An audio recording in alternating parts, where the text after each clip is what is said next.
अस्सलामुअलैकुम and good morning. मैं हूँ ईशा अदनान और मैं हूँ मोहम्मद जुनेद हलीम। नाज़रीन, नए हफ्ते का आगाज़ है। उम्मीद करते हैं आपका हफ्ता भरपूर गुजरेगा और वो काम जो कि पिछले हफ्ते नहीं हो सके थे इस बार पाए तकमील तक आप पहुँचा सकेंगे। तो नए हफ्ते का आगाज़ एक अच्छी बात से कर लेते हैं। इशाल मौला अली का कॉल है और वो कॉल ये है कि ज़िंदगी में दो लोगों पे तबसरा ना करो, एक वो जिससे चुन लो और दूसरा वो जिससे आप छोड़ दो। और हम भी अगर इस तरह अमल करना शुरू कर दें इस खूबसूरत बात पे तो मेरे ख्याल में हमारे बहुत से मसाइल हल हो सकते हैं। बिल्कुल, बहुत सारी बुराइयां जो है मुआशरे से वो ख़त्म हो जाएंगी। तो हम अपने प्रोग्राम का आगाज़ करते हैं, आगे बढ़ते हैं। बहुत सारी हमारे पास बुरी खबरें भी हैं और बहुत सारी अच्छी खबरें भी हैं। और बुरी खबरों में ये है कि 7 रुपये LPG की कीमत जो बढ़ा दी गई है। सर्दियों का आगाज़ होने जा रहा है और सर्दियों के आगाज़ से पहले ही हम देख रहे हैं कि कीमतें LPG की बढ़ा दी गई हैं।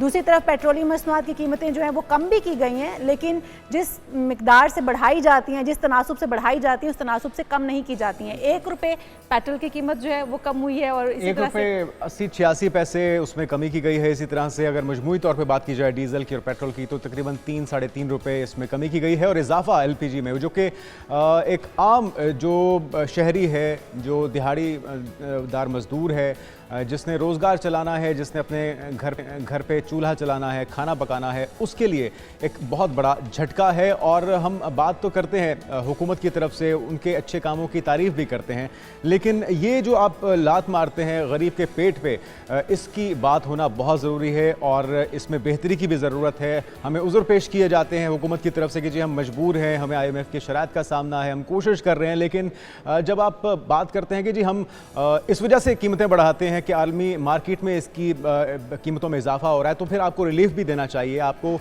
आवाम के लिए आसानी भी पैदा करनी चाहिए जब आलमी मार्केट में उसमें कमी होती है। लेकिन वो तनासुब हमें हमारे पाकिस्तान में अनफॉर्चुनेटली देखने को नहीं मिलता, जिसकी वजह से मसाइल का सामना करना बिल्कुल जी। हमारे मेहमान भी हमारे साथ मौजूद हैं, हम उनका भी तारुफ करवाते हैं ताकि शामिल गुफ्तगू किया जा सके। इरफान खोखर साहब है हमारे साथ, चेयरमैन LPG एसोसिएशन है। बहुत शुक्रिया सर आपका। सर वेलकम कहेंगे आपको शो में।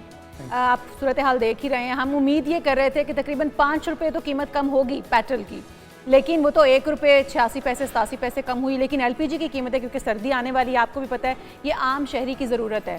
LPG की कीमतें आप देखें 7 रुपये बढ़ा दी गई हैं। बिस्मिल्लाहिर्रहमानिर्रहीम। बहुत अफसोसनाक की बात है कि इस वक्त लोगों की कुफ्ते खरीद बिल्कुल भी नहीं है और बजट के ऊपर बहुत सी बातें की गई, बहुत से नारे मारे गए, लेकिन बजट पे भी LPG पे कई साल के बाद जो PTI गवर्नमेंट ने ख़त्म किया था टैक्स 8% वो दोबारा से लगा दिया गया इंपोर्ट पे टैक्स। यानी इस वक्त पाकिस्तान की लोकल प्रोडक्शन जो है वो कह लें कि 30% मैक्सिमम है, 70% हम लोग इंपोर्ट करते हैं। पाकिस्तान की जो इस वक्त लोकल प्रोडक्शन है वो 2200 मेट्रिक टन पर डे है और हमारी खपत जो है 5 से 6 हज़ार टन को टच कर रही है। सर्दियों में शायद इस वक्त 7 हज़ार टन पे भी जाए। हमारा इन्हिसार हमारे घर में जो जिस तरह डॉक्टर की दवाई सुबह दोपहर शाम मिलती, इस तरह गैस मिलेगी। और ये वाहिद मुल्क है, मैं आपको बता दूं, ये वाहिद मुल्क है रीडिंग के बगैर आपको बिल आया करेगा। रीडिंग के बगैर बिल आएगा। ये पाकिस्तान की तरीक, वो किस रेशो से आएगा, किस तनासुब से आएगा, अंदाजों से फिर भेजा जाएगा? आपकी सोच से बढ़ के आएगा। ये मैं कहता हूँ आपकी सोच से बढ़ के आएगा। आप अल्लाह वक्त ना दिखाए ये मीटर आप आज से खुद उतारेंगे, आपके घर कुदरती गैस नहीं आएगी। आने वाले वक्त में हमने LNG बहुत अच्छे टाइम पे खरीदी नहीं है।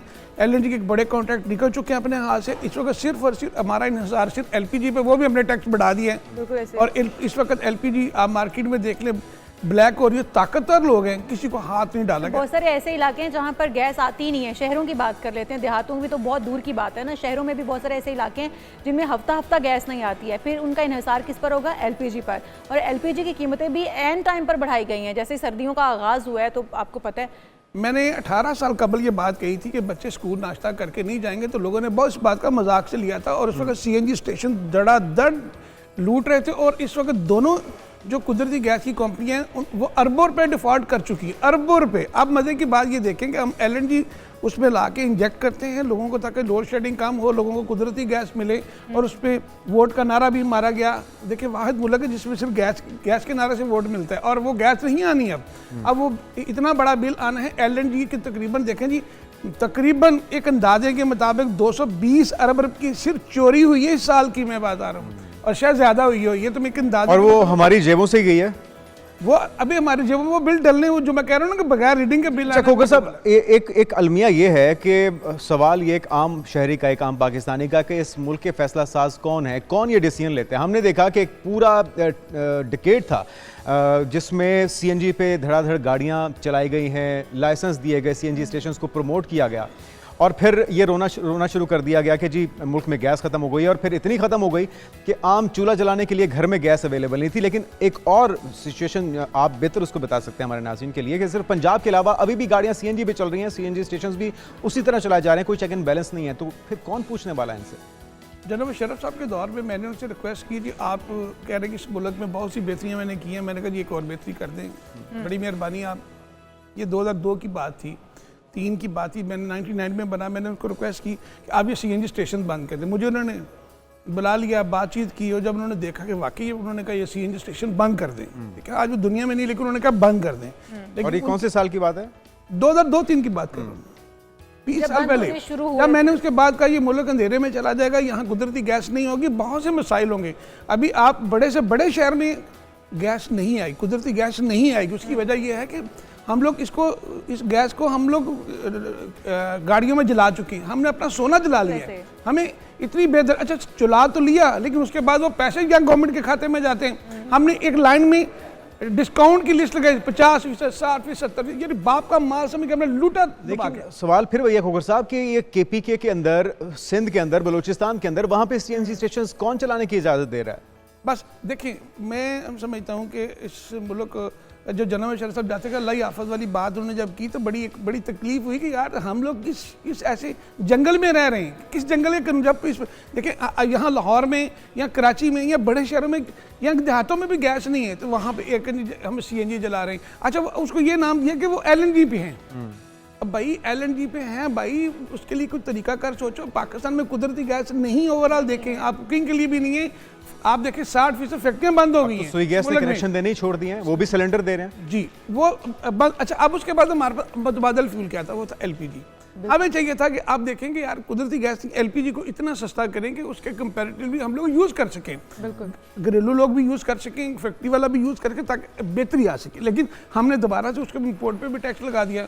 अब भले आप लगाएं, देखिए बात ये है कि ये आप एक साइड पे अरबों रुपए लगा रहे हैं दरख्त लगाने पे जी, ग्रीन पाकिस्तान कैंपेन है, पाकिस्तान ग्रीन बनाए। और देखें जब मेरी कुव्वत खरीद नहीं होगी, कुदरती गैस नहीं है तो एलपीजी खरीदने की कुव्वत खरीद नहीं है, तो मैं डेफिनेट दरख्त काटूंगा, जलाऊंगा, उसमें आप देखेंगे अरबों रुपए उधर लगा रहे हैं। इशू क्या है? क्या ये बैड गवर्नेंस इसको कहा जाए, या हमारे पास कोई और ऑप्शन नहीं है? अगर ये हो, अवैस लगारी साहब हो, या कोई और वजीर हो, या फिर कोई और गवर्नमेंट हो, वो भी यही फैसले करेंगे? आपके ख्याल में क्या मसला है? अफसोस की बात है, उन्होंने एक लम्हा नहीं सोचा कि हमारे पास कुदरती गैस नहीं है, एलएनजी बहुत महंगी है, एलपीजी का वाहिद फ्यूल है, इसके लिए कुछ सोचा जाए। किसी ने कोई एक लम्हा नहीं सोचा कि यार इस अवाम का क्या बनेगा, इस इंडस्ट्री का क्या बनेगा, किसी ने कुछ नहीं सोचा, और टैक्स भी लगा दिया। अच्छा, टैक्स लगने के बाद मैं फिर बातों को देखें, कुछ चीज़ देखें कि आप फर्ज करें बड़े शहर हैं, छोड़ दें, देहातों में या पहाड़ों में सिर्फ यही एक सोर्स है जहाँ पे दरख्त कटेंगे वो ऑलरेडी अब आलूदगी पैदा होगी। और फिर देखें यहाँ पे ये दरख्त लगाने जिस अरबों रुपये लगा रहे हैं, इसी तरह मैं कई सालों से कह रहा हूँ गैर मेरे सिलेंडर का खात्मा करें, छोटे सिलेंडर को इतना सस्ता कर देंगे। रोज हादसा होते हैं, अमवात होती हैं। मैंने प्राइम मिनिस्टर आपके तो सच एक दफा फिर कह रहा हूँ, जब बंदा मर जाता आप 10-20 करोड़ का पैसा चेक लेके पहुंच जाते हो, खुदारा आप लोग उसके लिए मुतबादल क्यों नहीं? उससे जान बहुत कीमती है। हैदराबाद में 27 बच्चे एक दिन में मर गए। आप देखें लसबेला में 32 बंदे एक दिन में मर गए। आप पूरे लाहौर पाकिस्तान में 2 ब्लास्ट होते, 4 से 6 जाने जाती हैं। अभी देखिए, अब ये कहेंगे जी गैस महंगी, ये पकड़ दकड़ कर लो। मैं आपसे प्रोग्राम के तवज्जो से दावे से कह रहा हूँ, मुझे एक ताकतवर बंदा, तकरीबन इस वक्त 350-400 मार्केटिंग कंपनीज हैं, कोई एक ताकतवर बंदे के खिलाफ एक्शन नहीं हुआ आज तक। ये मैं ऑनर कह रहा हूँ, मैं चैलेंज कर रहा हूँ। कौन करेगा, क्योंकि हुकूमती सतह पर ही उनकी सरपरस्ती हो रही है। देखिए बात यह है कि आपने एक प्राइस निकाल दी कि यार ये 243 पर केजी आम को सार्फिन को गैस मिलेगी। देखिए आर्टिकल 29 के तहत इख्तियार आपने दे दिए तमाम एसीओ डीसीज को। मेरी एसीओ डीसीज से हाथ बांध के पीले कि आपके एनओसी वो प्लांट लगे हुए हैं जहां से गैस आती। कोई दुकानदार को डिस्ट्रीब्यूटर घर में गैस पैदा नहीं करता, आप कीमत को वहां से इंश्योर करें कि यहाँ मार्केट बाद सारे एक और आवाम को गैस सस्ती मिले। तो साहब ये जो इंडस्ट्रियलिस्ट लोगों के पास चूल्हा जलाने के लिए गैस नहीं है, ये जो वहाँ पे गैस चोरी हो रही है और ना सिर्फ चोरी हो रही है बल्कि ज़ाया भी हो रही है, इसका जिम्मेदार कौन है? कौन इनको एनओसी जारी करता है? कौन इनको इस चोरी में मदद देता है? हुकूमत के एक एक बंदे को पता है कि चोरी कहाँ कहाँ हो रही है और कौन कौन कर रहा है। ये मैं दावे से अगर ये मेरी बात गलत साबित हो जाए, मैं ये आपके प्रोग्राम से दोबारा कभी नहीं बैठूंगा। ये मैं दावे, इनको पता है कौन कौन वज़ारत तवानाई जिम्मेदार है। देखिए डेफिनेटली जो हेड ऑफ डिपार्टमेंट है वही जिम्मेदार होगा, उसको पता है कौन कौन कर रहा है, कौन कौन करवा रहा है। देखिए बात ये है कि ये यूएफजी के नाम से या बाकी चीज़ों में जो चोरी चकारी उसमें डाली जा रही है, ये जो आपको कह रहा हूँ बगैर रीडिंग के बिल आएगा, ये इसी वजह से आएगा। जाहिर है सरपरस्ती के बगैर तो ये काम नहीं हो सकता ना। मैं फिर कह रहा हूँ कि ये गरीब दुकानदार को पकड़ दकड़ कर लो, इसको इतना जुर्माना कर दो, इसको इतना फिर एक और चीज़ है, कंप्रेसर बनाए जाते हैं। गैस कम होती है तो हमारे मुल्क में कंप्रेसर पाकिस्तान के अंदर से ही बनाए जा रहे हैं। वो जुगाड़ लगाए जाते हैं। वो बनाने की इजाजत कौन देता है? उससे भी हम बात होती है। देखिए ना, मेरे और आपके घर के साथ वो कंप्रेसर लगा हुआ है, हम उसकी शिकायत करें तो सबसे पहले हमारा नाम दिया जाता है ताकि हमारा एक झगड़ा शुरू हो जाए। यानी स्टेट में ऐसी ऐसी बदमजगियाँ हैं।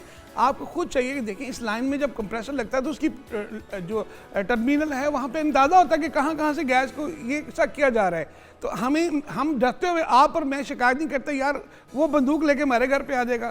तो बात ये है कि ये आवा बिगड़ा हुआ है। मैं फिर कह रहा हूँ, तो वे आउट क्या है, कैसे निकल सकते हैं इस मुश्किल से? क्योंकि सर्दी आने वाली है, हुकूमत को क्या इस हवाले से हम कह सकते हैं, बता? मेरी हुकूमत के वक्त से गुजारिश है कि तमाम एसी और डीसीज को चाहिए कि आपके एनओसी से प्लांट लगे हुए हैं, उन प्लांटों से कीमत को, सरकारी कीमत को यकीनी बनाएं। आवाम तक, हमारे तक या आम सार्फिन तक जो गैस जाएगी वो फिर कीमत पे मिलेगी। आप ये एलपीजी दुकानदार डिस्ट्रीब्यूटर को जो लाखों रुपए जुर्माने करते हैं, इनकी दुकानें सील करते हैं, इनको पकड़ करके, इसका कोई फायदा नहीं है। वरना आने वाले दिनों में हम बगैर यूज कोई डिस्ट्रीब्यूटर दुकानदार अपने घर में गैस पैदा नहीं करता। बात यह है कि इन ताकतवर लोगों को हाथ डालें, एक मैकेनिज्म बनाएं।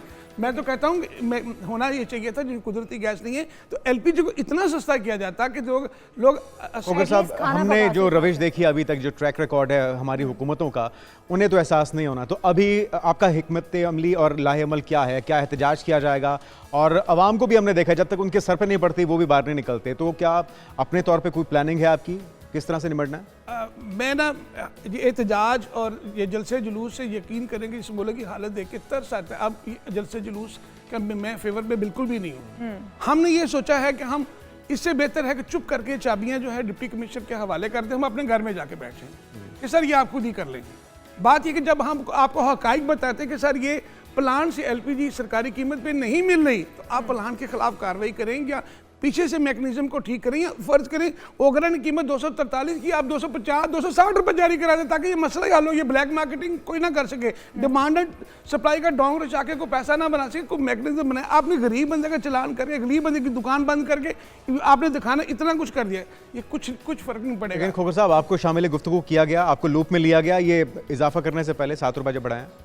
देखिए यहाँ पे मुझे किसी ने कहा कि हर फलां गवर्नमेंट के बंदे से आपका कोई तल्लक है, मैंने बात करनी है। मैं कहा वो चाहे अपना काम नहीं जात का घर का करवा सकता है, मेरे लोग हम तो पब्लिक के लोग हैं ना सर। तो यहाँ पे जो कुछ हो रहा है हमारे से कौन पूछता है? आपको बिठाया ही नहीं टेबल पे इजाफा करने से पहले, तो इसका मतलब है कि अभी भी मेरे ख्याल में हमारी सुनवाई नहीं होने वाली। तो फिर कुछ ना कुछ तो हल निकालना पड़ेगा। आपने तो वो सवाल के, मुझे किसी ने कहा कि बॉर्डर पर स्मगलिंग हो रही है, कौन करा रहा है? मैंने कहा आप करा रही है। मैं सर बॉर्डर पे तो हम बैठे हैं, जो रखवाली कर रहा है। तो मैं बात ये है कि मजबूर है फल्ला, बात ये है कि ये सारी चीज़ें हमें सबको पता हैं।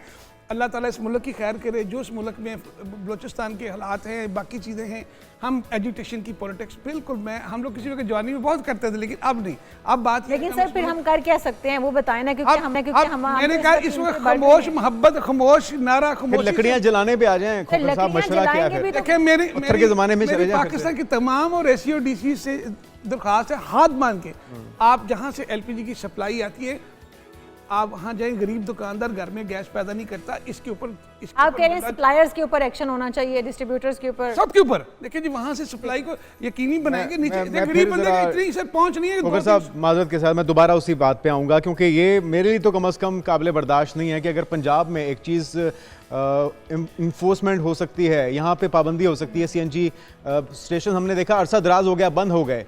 बलूचिस्तान में कौन बंद करेगा? कौन सप्लाई उनको दे रहा है? सिंध के अंदर किस तरह से गाड़ियां चल रही हैं सीएनजी पे आज भी, जबकि हमारे चूल्हों के अंदर तो गैस नहीं आ रही। हमें तो एक मखसूस टाइम दिया गया है और सर्दियों में वो भी नायाब हो जाती है। तो वहाँ पे कैसे सप्लाई हो रही है, आप तो बेहतर बता सकते हैं। देखिए सर, मैं फिर कह रहा हूँ, वजारत पेट्रोलियम को इस बात का बाखूबी पता है कि यार अगर केपीके में ये चीज़ आ रही है तो ये आगे थोड़ा तो डाटा है आपके पास, कितना डाटा कितना सीएनजी कंज्यूम हो रही है वहाँ पे, एक स्टेशन में जा रही है? एक सीएनजी 1 घंटे में 8 गैस का जाता है। ओ हो।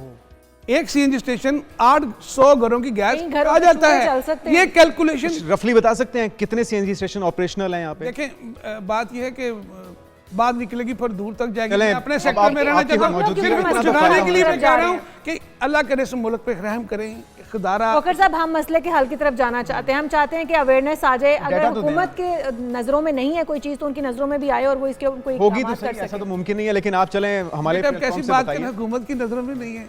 ये बोले बादशाह से हम बैठे कहते हुए हैं वहाँ कि लूडो हम खेलने तो- गए हुए हैं, कमाल करते हैं, इनको सब कुछ पता है। आपको मुझे ये निशाना बना के चलें आवाम को तो बताइए गलत कर दिए। कितने सीएनजी स्टेशन ऑपरेशनल हैं केपी के अंदर, सिंध के अंदर और बलूचिस्तान के अंदर?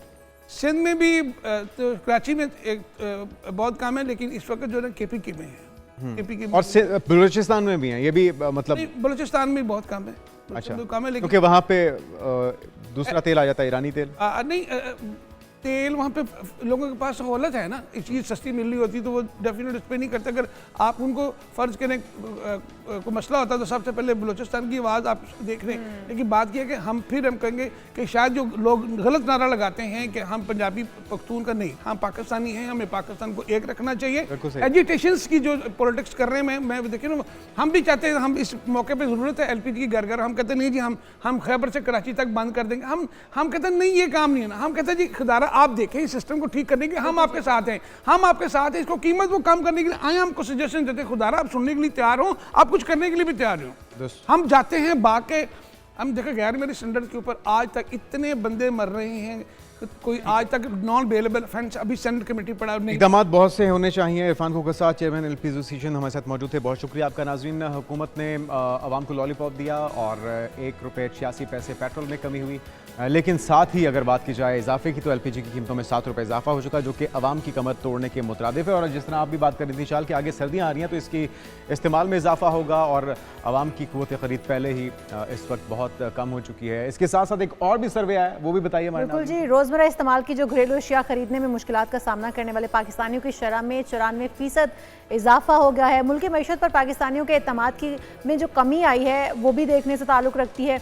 आपको बताएं कि पाकिस्तान की जानिब से एपिस पाकिस्तान की जानिब से जो जारी किया गया सर्वे है उसके मुताबिक मईशत को मजबूती के लिए पाकिस्तानियों की जो शरह है वो है 16% से कम होकर 13% पर आ गई है। पहले 16% थी, अब 13% हो गई है, क्योंकि अब हमारी जो अवाम है वो पाकिस्तान के ऊपर, पाकिस्तानी मईशत के ऊपर इन्हसार नहीं कर रही है, बल्कि भरोसा ही उनका उठ चुका है। बिल्कुल, और ये इंतहाई तशवीशनाक सूरत हाल है कि 95% ऐसे पाकिस्तानी हैं जो कि आम रोज़मर्रा इस्तेमाल की अशिया ख़रीदने की क़ुव्वत ख़रीद उनके पास नहीं है। और ये एक अलार्मिंग सिचुएशन है, इसको हुकूमत वक्त को देखना होगा, इस पर गौर करना होगा। और अपनी माली हालत में बेहतरी से मायूस पाकिस्तानियों की शरह भी 19% इजाफे से अब 67% हो चुकी है। इसी तरह से रोज़मर्रा इस्तेमाल की घरेलू अशिया की ख़रीदारी में मुश्किलात का कहने वाले पाकिस्तानियों की शरह 4% इजाफे के बाद अब 94 से 95% पर पहुँच चुकी है। तो बाकी 4-5% रह जाते हैं।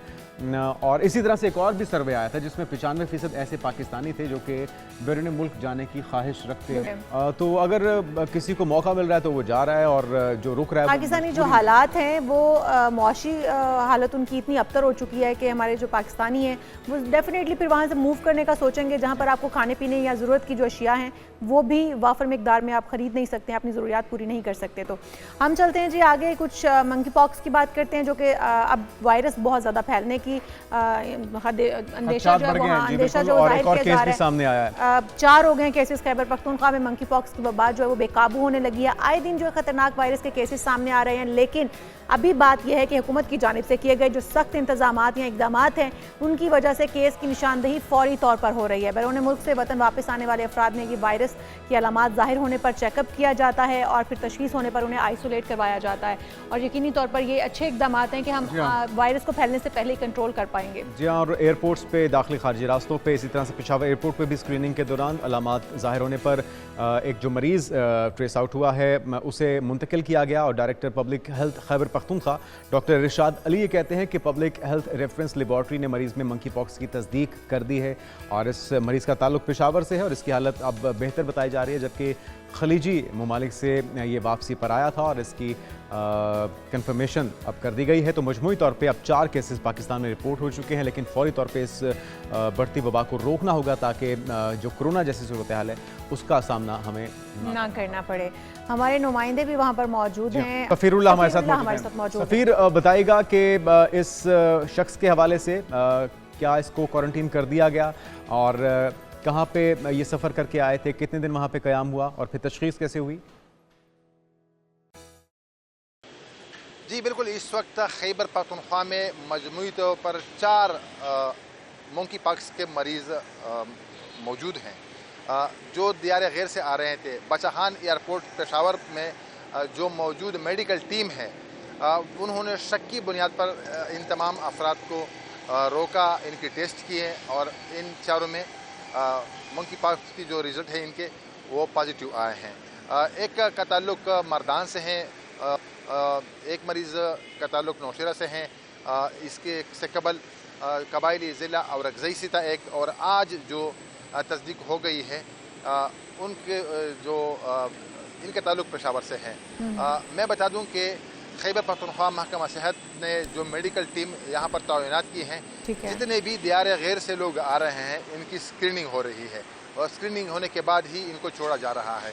अगर जो 4 मस्बत केसेस पाए गए हैं उन तमाम को फौरी तौर पर पुलिस सर्विसेज अस्पताल मुंतकिल किए हैं, जहां पर आइसोलेशन वार्ड इनके लिए बनाया गया है। वहां पर इनका इलाज मुआवजा किया जा रहा है।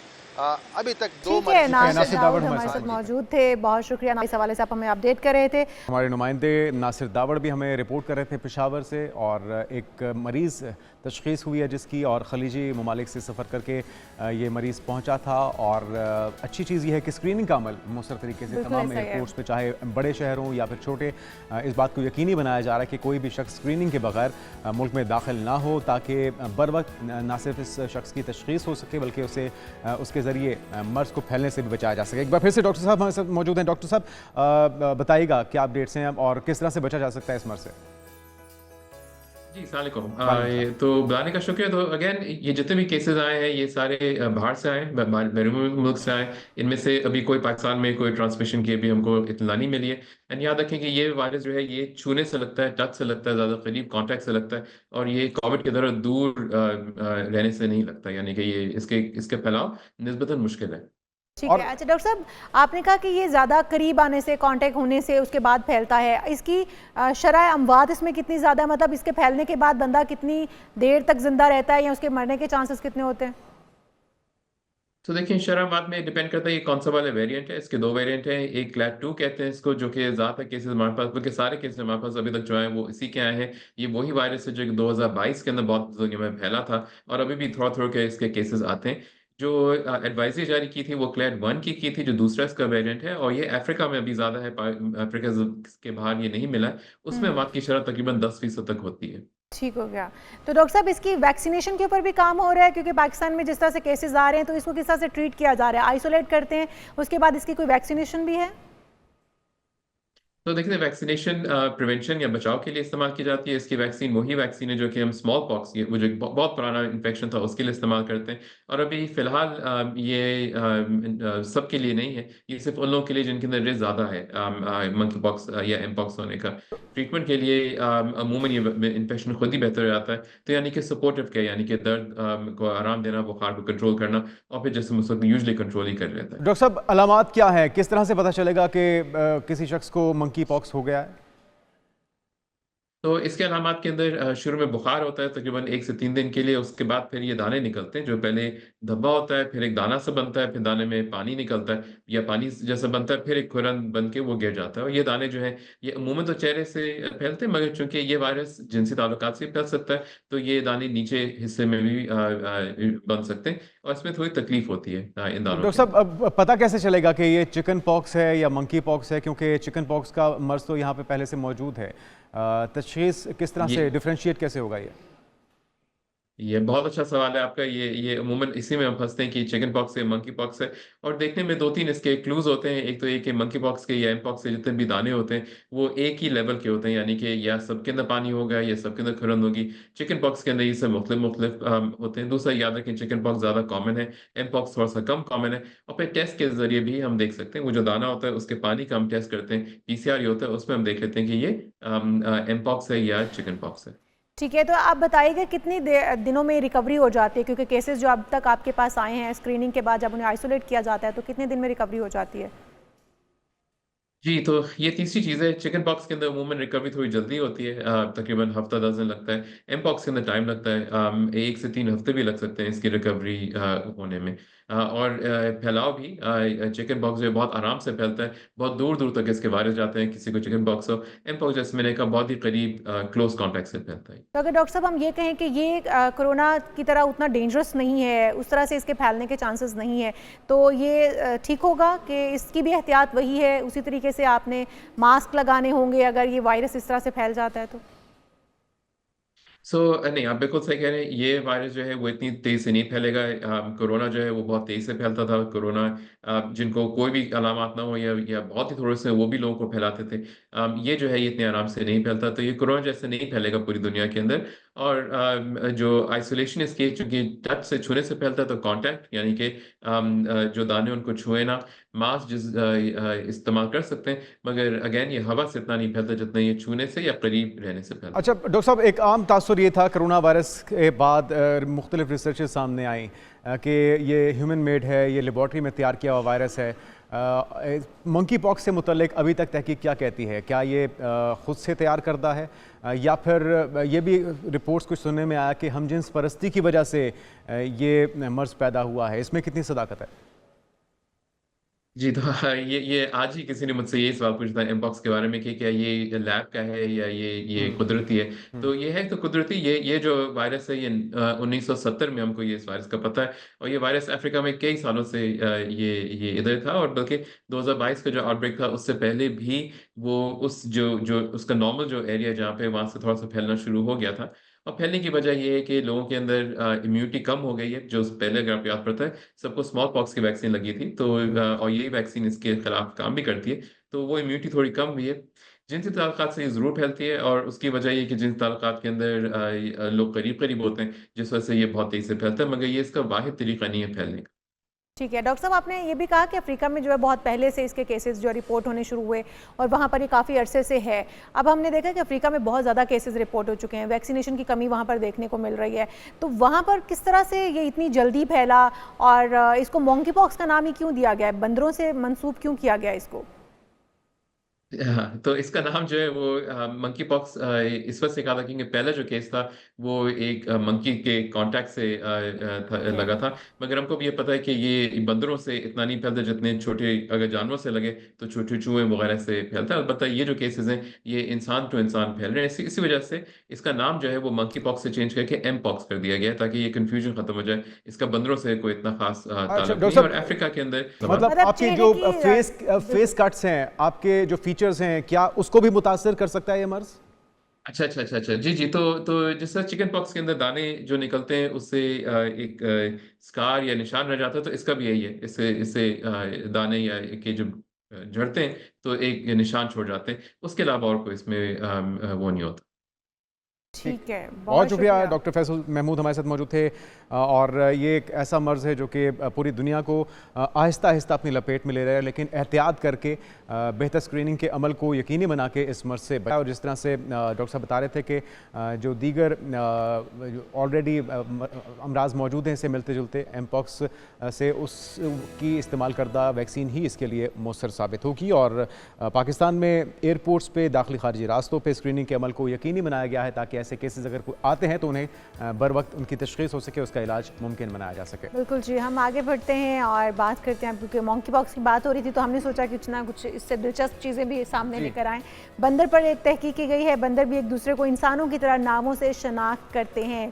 तहकीक में ये इंकिशाफ है कि जो इंसान एक दूसरे को मुख्तलिफ नामों से पहचानते हैं, और अब इंकिशाफ ये भी है कि बंदरों की एक किस्म भी ऐसा ही करती है, वो भी एक दूसरे को नामों से पहचानते हैं। बिल्कुल, और इंसानों से हटकर अब इस तक जो बताया गया है कि डॉल्फिन्स और हाथियों को अपने साथियों की शनाख्त के लिए भी नामों को इस्तेमाल करते देखा गया है। तो एक दिलचस्प मालूमात हैं इससे मुतालिक, मगर अब साइंसदानों ने बंदरों की एक किस्म में इस रवैये की शवाहिद दरियाफ्त की है। इससे मुतालिक एक रिपोर्ट देखिए, फिर मजीद बात करते हैं। को मुख्तलिफ नामों से पहचानते हैं और अब इंकशाफ हुआ है कि बंदरों की एक किस्म भी ऐसा करती है। इंसानों से हटकर अब तक सिर्फ डॉल्फिन्स और हाथियों को अपने साथियों की शनाख्त के लिए नामों को इस्तेमाल करते देखा गया है, मगर अब साइंसदानों ने बंदरों की एक किस्म में इस रवैये के शवाहिद दरियाफ्त किए हैं। बंदरों की एक किस्म जनूबी अमरीकी ममालिक में पाई जाती है और इस तहकीक में 10 बंदरों को शामिल करके मुख्तलिफ तजर्बात किए गए। ये बंदर छोटे ख़ानदानों की शक्ल में रहते हैं और दीगर साथियों को अपनी लोकेशन से आगाह करने के लिए सीटी इस्तेमाल करते हैं। तहकीक के दौरान बंदरों के मुख्तलिफ जोड़ों को एक कमरे में रखकर उन्हें आपस में राब्ता करने दिया गया। उसके बाद उन्हें अलग कर दिया गया ताकि वो एक दूसरे को देख न सकें और फिर उनकी आवाज़ों को रिकॉर्ड किया गया। मुहक्किकीन ने दरियाफ्त किया कि अलग होने के बाद ये बंदर सीटी जैसी आवाज़ों से एक दूसरे से राब्ता करने लगे। नताइज से साबित होता है कि ये बंदर अपने साथियों की आवाज़ों को मुख्तलिफ अंदाज से पहचानते हैं।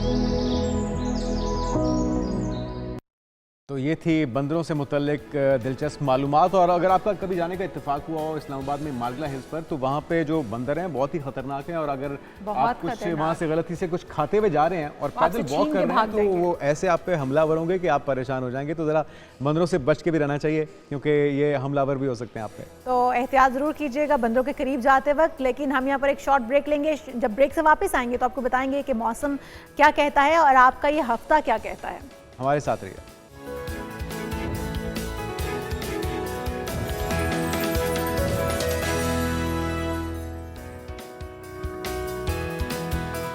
ब्रेक के बाद आपको कहेंगे खुश आमदीद। कुछ बात हो जाए मौसम की। मौसम अपने तेवर दिखा रहा है और बारिशों के भरपूर स्पेल, अच्छा एक स्पेल आता है शाल और उसके बाद फिर दूसरा, और फिर दूसरा ख़त्म होने से पहले ही अगले स्पेल की भी पेशगोई कर दी जाती है। एक नया स्पेल पाकिस्तान में दाखिल हो रहा है। आज से 2 से 5 तक स्पेल रह सकता है, लेकिन अभी तक काफ़ी तबाही हो चुकी है। ख़ासतौर पर अगर बात की जाए जनूबी पंजाब की, इसी तरह से सिंध और बलूचिस्तान में भी तो बारिशें थम गई, लेकिन बारिश का पानी अभी तक वहाँ पर मौजूद है और उसकी वजह से इलाका मकीनों को मुश्किलात का सामना करना पड़ रहा है।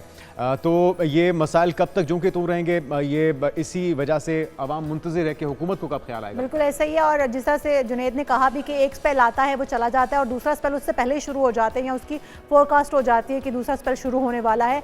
लेकिन जब हमें पता है कि दूसरा स्पेल आने वाला है, उसकी पहले फोरकास्ट हो जाती है, लेकिन पानी नहीं निकाला जा सकता। शहरों में, गली मोहल्लों में, अस्पतालों में ताहाल पानी में डूबे हुए नजर आ रहे हैं हमें, जबकि स्पेल बारिशें रुक चुकी हैं। स्पेल भी ऑलमोस्ट जो है वो थर्ड स्पेल भी ख़त्म होने वाला है, फोर्थ स्पेल शुरू होने वाला है। लेकिन हम देख रहे हैं कि हमारी जो तमाम तर ऐसी इमारतें हैं वहाँ पर पानी अभी तक खड़ा है, लेकिन जो इंतज़ामिया है वो काम नहीं कर पा रही। इसके ऊपर हमने एक रिपोर्ट तैयार की है, वो पहले देख लेते हैं। जी बिल्कुल, हालिया बारिशों के हवाले से अगर बात की जाए तो हालिया बारिशों में जो है ज़िला लसबेला और हब के हवाले से अगर बात की जाए तो लसबेला में हालिया बारिशों ने जो है तबाही मचा दी है। लसबेला में जो है सैलाबी सूरत हाल पैदा हो गए। सैलाबी सूरत हाल के हवाले से अगर बात की जाए तो लसबेला में दरियाए पोराली ने जो है तबाही मचा दी। दरिया पोराली की जो आसपास की आबादी है वो काफ़ी मुतासर हो चुकी है। उन इलाकों के अगर हवाले से बात की जाए तो दरिया पोराली के आसपास के जो इलाके हैं उनमें कन्नर है, लंगड़ो है, मुरीदानी गोट है, वल्लपट है, इसी तरह जो है गद्दौर गोट है और लाखड़ा भी शामिल है, जहाँ के मुतहद ज़मीनों को जो है पानी बहा कर लेके गया। ज़मीनों पर खड़ी तैयार फसलों को जो है पानी बहा करके लेके गया। इसी तरह मुतहद घरों को जो है नुकसान पहुँचा है, घरों की दीवारें भी गिरे हैं। 2022 के सैलाब की सूरत हाल ने भी लसबेला में तबाही मचाई दी। 2022 में भी जो है लसबेला को आफतज़दा करार दिया गया था, लेकिन वो आफतज़दा सिर्फ कागजी बुनियादों पर करार दिया गया था, लेकिन हुकूमत के जानब से 2022 के मुतासिरीन उनको ताहाल इमदाद नहीं मिल सका। एक मरतबा फिर जो है लसबेला के लोग जो है सैलाबी सूरत हाल के जद में आ गए हैं। इस मरतबा फिर लसबेला को जो है हुकूमत बलूचिस्तान ने आफतज़दा करार दिया गया। लेकिन अगर वहाँ पर हुकूमत बलूचिस्तान और PDM और ज़िला इंतज़ामिया के हवाले से अगर बात की जाए तो उनकी जो कारकर्दगी है वो हमें कहीं पर नज़र नहीं आ रही, क्योंकि दरिया पोराली का जो ज़मीनी कटाव है वो मुसलसल पिछले 2 साल से जारी है। जब भी बारिशें होती है, सैलाबी रेले आते हैं तो ये जो है दरिया पोराली का कटाव जारी है। उसके लिए इकदाम नहीं उठाए गए हैं, क्योंकि उस इकदाम के हवाले से बचाव बंद उनको नहीं दिए गए, मुसलसल जो है कटाव का सिलसिला जारी है। इसी तरह अगर हब के में बारिशों के हवाले से बात करें तो ज़िला हब में भी जो है बारिशों से सैलाबी सूरत हाल तो पैदा नहीं होगी, लेकिन जो नाले हैं, सीवरेज है, वो उनका जो सिस्टम है वो नाकारा हो चुका है। जो नाले हैं उनके ऊपर कब्जा माफियों ने जो है अपना कब्जा जमाया हुआ है, जिसकी वजह से जो है शहर में जो सफाई सुथराई के जो निज़ाम है वो भी काफ़ी मुतासर है। इसी तरह अगर हब डैम की बात की जाए तो हब डैम के मुजाफती पहाड़ी इलाकों में बारिश से जो है हब डैम मुकम्मल भर चुका है और हब डैम से स्पिलवे से पानी का अखराज भी जारी है। वो स्पिलवे का पानी जो अखराज हब नदी में खारिज हो रहा है वो हब नदी से होता हुआ सीधा समंदर बुर्द हो जाएगा। उसी तरह अगर हब नदी में इस वक्त जो है दरमियानी दर्जे का सैलाबी रेला भी गुजर रहा है। जी, तो तबाही काफ़ी ज़्यादा हो चुकी है, लोग परेशान हैं और हर साल की तरह इस बार भी अपने वो जान माल की हिफाजत के लिए परेशान हैं, माल मवेशी के लिए परेशान हैं और मुंतज़िर है कि हुकूमत उनकी इमदाद को आएगी और उनको महफूज मकामात पर न सिर्फ पहुँचाया जा सकेगा बल्कि इस बात को यकीनी बनाया जाएगा कि उनको मुश्किलात से निकाला जा सके। आगे बढ़ते हैं और कुछ बात हो जाए सोने की स्मगलिंग की। आप बहुत सी मूवीज़ देखते होंगे, बहुत से इस पर बात भी होती है, बहुत सी पकड़ दकड़ भी होती है, लेकिन ये सिलसिला चलता ही आ रहा है और कब जाके रुकेगा इसका कुछ कहना मेरे ख्याल में कबल। लोग तो मूवीज से इंस्पायर होके गोल्ड स्मगल करना भी शुरू कर देते हैं। उनको नए ट्रिक्स पता चल जाते हैं ना कि सोना स्मगल करना कैसे है। आपने देखे होंगे नेटफ्लिक्स पे बहुत सी मूवीज, बॉलीवुड के अंदर भी काम काफ़ी हो रहा है, लेकिन हकीकत में ये मामला है क्या? सोना स्मगल क्यों किया जाता है और क्या वाकई में आप सोना अपने साथ लेके ट्रैवल भी कर सकते हैं? कितना सोना लीगली और कितना इलीगली कंसीडर होगा? इस पे बात करने के लिए नसीर वाग़ा साहब हमारे साथ मौजूद, हमारे एक्सपर्ट भी हैं, सीनियर रिपोर्टर भी हैं। और नसीर वाग़ा साहब, आपको पाकिस्तान मॉर्निंग में वेलकम कहेंगे। एक तो एक हालिया जो वाक़या पेश आया, आप बता रहे थे कि एक ही दिन में सोना आते हुए भी और जाते हुए भी पकड़ा है हमारी एजेंसियों ने, ये वाक़या क्या था? और फिर ज़रा रोशनी डाली हमारे नाज़रीन की रहनुमाई के लिए सोने से मुतल्लिक, स्मगलिंग से मुतल्लिक। देखें, एक तो आपका मॉर्निंग शो बहुत ज़्यादा लोग इस वक्त ख़ास तौर पर लेडीज़ देख रही होती हैं और सुबह सुबह हम सोने की उनके और जेवरात इंटरेस्ट की बात हो रही है ना तो यकीनी तौर पर शाम तक वो सोना ख़रीदने और जेवरात देख के, जितनी हम आपको अभी वीडियोस दिखाएंगे कि कितनी ज़बरदस्त चीज़ें जा रही थी। एक तो चीज़ मैं आपको बताऊं कि नॉर्मली पाकिस्तान से जब जाता है ना सोना तो वो जेवरात की शक्ल में जाता है। अच्छा। और जब आता है तो वो बार्स की शक्ल में आता है। सोने की ईंटें या बिस्किट कहा जाता है, बिस्किट बार्स कुछ भी कह लें, उस सूरत में वो वहाँ से आता है। लोग गैर कानूनी तौर पर गोल्ड वहाँ से भी स्मगल करते हैं और यहाँ भी स्मगल, यहाँ से भी बाहर स्मगल करते हैं। और बहुत सारे लोग मुझसे ये सवाल करते हैं कि सोना तो बाहर सस्ता है, ज़्यादातर गल्फ कंट्रीज में, गल्फ कंट्री। अच्छा, मजे की बात है यहाँ से गोल्ड जाता भी दुबई और दूसरे गल्फ कंट्रीज में। अच्छा। ज्यादातर सऊदी अरब नहीं जाता। सोना पहने जाने की जो एक फैशन है वो भी ज्यादातर इन्हीं कंट्रीज में है, जी, एशियन और गल्फ। आपने देखा वहीं से ही लोग सोना खरीद के भी दुबई में कहते हैं जी बड़ा ज़बरदस्त गोल्ड है और वहाँ बड़े कमाल। अच्छा, बहुत सारे लोग तो स्मगल नहीं बल्कि शादियों के लिए भी लेकर आते हैं ना, किसी की बेटी की शादी है, बहन की शादी है, तो वहाँ से खरीद के लेकर आते हैं। तो वो कितनी क्वांटिटी में ला सकते हैं कि जो कि स्मगलिंग की मद में ना आए?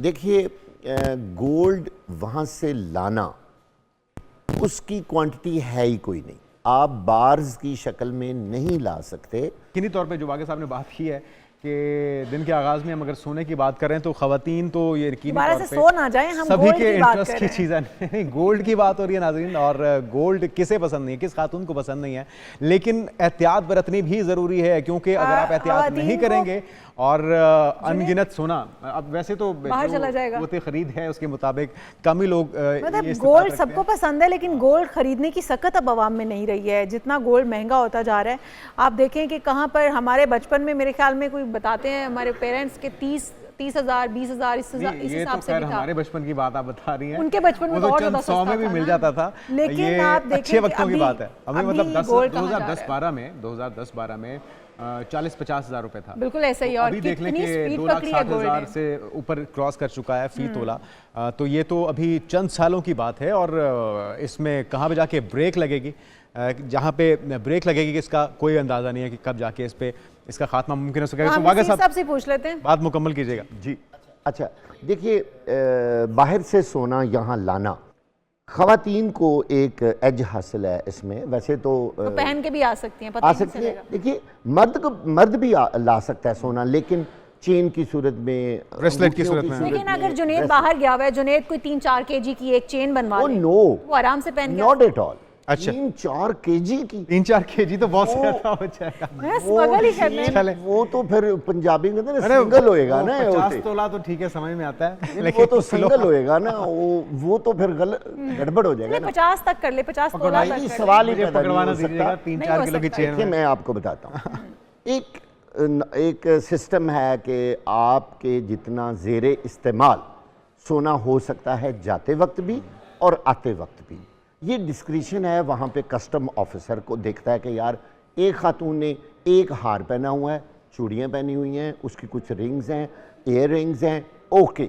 लेकिन अगर वो बॉक्स के अंदर ढेर सारा सोना इस शक्ल में कि उसने बनवाया हुआ है और वो लेके जा रही है, दैट इज अच्छा, ये अगर आपके लगेज वगैरह में है तो ये स्क्रीनिंग होते हुए ये आ जाएगा, उसके अंदर सेंसर हो जाएगा ये। डेफिनेटली। देखिए लाहौर एयरपोर्ट पे या किसी भी एयरपोर्ट, कितनी क्वांटिटी से ज्यादा इलीगल तस्वुर होगा? देखें यही सवाल आप पहन के जा सकते हैं, ये बहुत बड़ा पहनने अहम के अलावा अगर आपके कोई फैमिली इवेंट है, नो आप नहीं ला कुछ भी सकते। एक सेट भी नहीं ले जा सकते। जी एक सेट, आपको मैंने बताया ना कि आप ज्यादा से ज्यादा, आपके साथ अगर खातून है आप उनको उनके इस्तेमाल के लिए वो ला सकते हैं, लेकिन आप ये कहें कि जी हमारी शादी है और हमने 100 तोला 50 तोला 200 तोला गोल्ड वहां से लाना है, दैट इज इम्पॉसिबल। नहीं, लेकिन मैंने अपनी फैमिली में भी देखा है, आते हुए गोल्ड वहां से खरीदा जाता है, लेकर आते रहे हैं, तो वो देखिए फैमिली मैं अब देखिए ना, वो तो कभी इर्द-गिर्द 100 देखा इस तोला, तरह से होता है। मैं आपको देखिए ना, बात ये है कि एक लिमिट है, वो कमर्शियल नहीं है ना, वो कारोबार नहीं है, वो स्मगलिंग Obviously नहीं अपने आता। घर के लिए, वो अपनी आपके बच्चियों घर के के लिए, तोहफे के आपके तौर पर। इस्तेमाल के लिए है, लेकिन उसकी भी कस्टम नहीं, लिमिट रखी हुई है ना, ठीक है। 2 सेट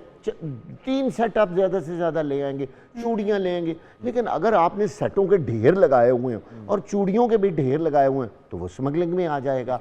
अच्छा, ये आपका सवाल बहुत सही है आप दोनों का, कि कस्टम्स में और गवर्नमेंट के रूल्स में इसकी ना तो कम से कम की कोई लिमिट है, ना ही ज्यादा से ज्यादा लिमिट है। ठीक है। ये एक ये मौके पे ऑफिसर डिसाइड करता मौके पे ऑफिसर डिसाइड करता है कि ये मैंने रोकना है या नहीं रोकना।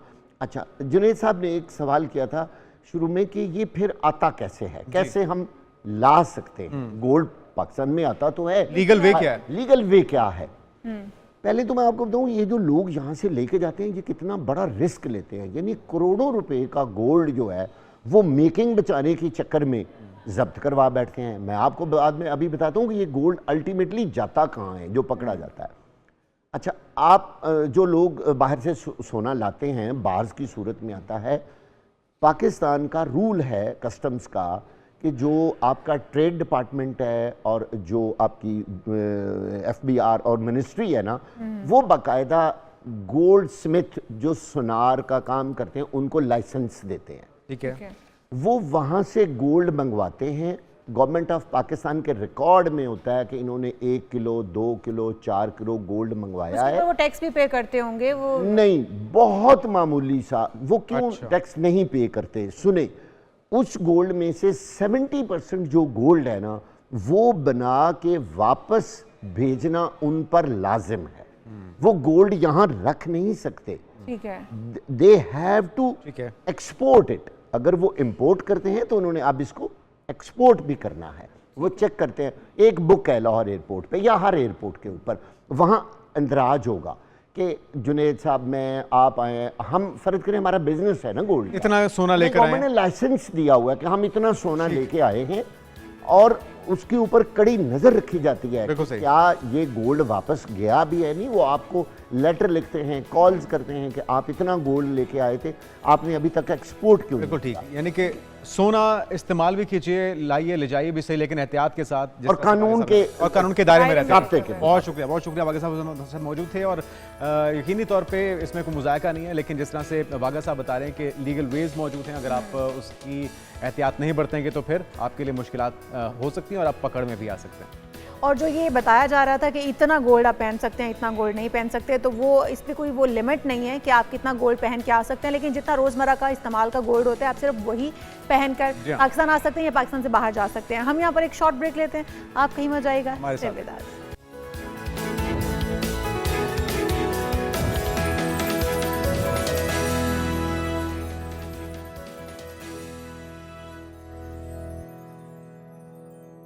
प्रोग्राम में एक बार फिर से आपको खुशामदीद कहेंगे और हम बात करेंगे कि पाकिस्तानी बल्लेबाज बाबर आजम की टेस्ट रैंकिंग में 6 दर्जे तनज़्ज़ुली हुई है। वो तीसरे से 9वें नंबर पर चले गए हैं और बहुत बड़ी तनज़्ज़ुली है ये जी। इंटरनेशनल क्रिकेट काउंसिल ने टेस्ट प्लेयर्स की नई रैंकिंग जो जारी की है उसमें बैटर्स की टेस्ट रैंकिंग में इंग्लैंड के जोए रूट का पहला नंबर बरकरार है। बिल्कुल। और पीजे मीर साहब हमारे साथ मौजूद हैं, साबिक क्रिकेटर भी हैं। पीजे मीर साहब, आपको वेलकम कहेंगे पाकिस्तान मॉर्निंग में। पहले तो बात होती थी कि इंडिविजुअल खेलते हैं, अपनी ज़ात के लिए खेलते हैं प्लेयर्स, लेकिन इससे पहले कि हम पाक बांग्लादेश टेस्ट सीरीज़ की बात करें पीजे मीर साहब, अब तो पर्सनल जो रैंकिंग है उसमें भी इतनी बड़ी कमी आ गई, तीसरे से एक साथ ही 9वें नंबर पर पहुँच गए हमारे किंग बाबर आजम। ये बड़ी अफसोस की बात है, लेकिन इसकी एक मैं कहूँगा वजह भी है। हम तनकीद करते हैं, बड़ी सख्त किस्म की तनकीद करते हैं, और जो प्लेयर का जो मोराल होता है वो डाउन हो जाता है, उसकी परफॉर्मेंस इफेक्ट हो जाती है। और हालांकि मीर साहब, हमारा दिल भी तो टूटता है, हमारी तवक्कुआत पे तो पानी फेरते हैं हमारे क्रिकेटर।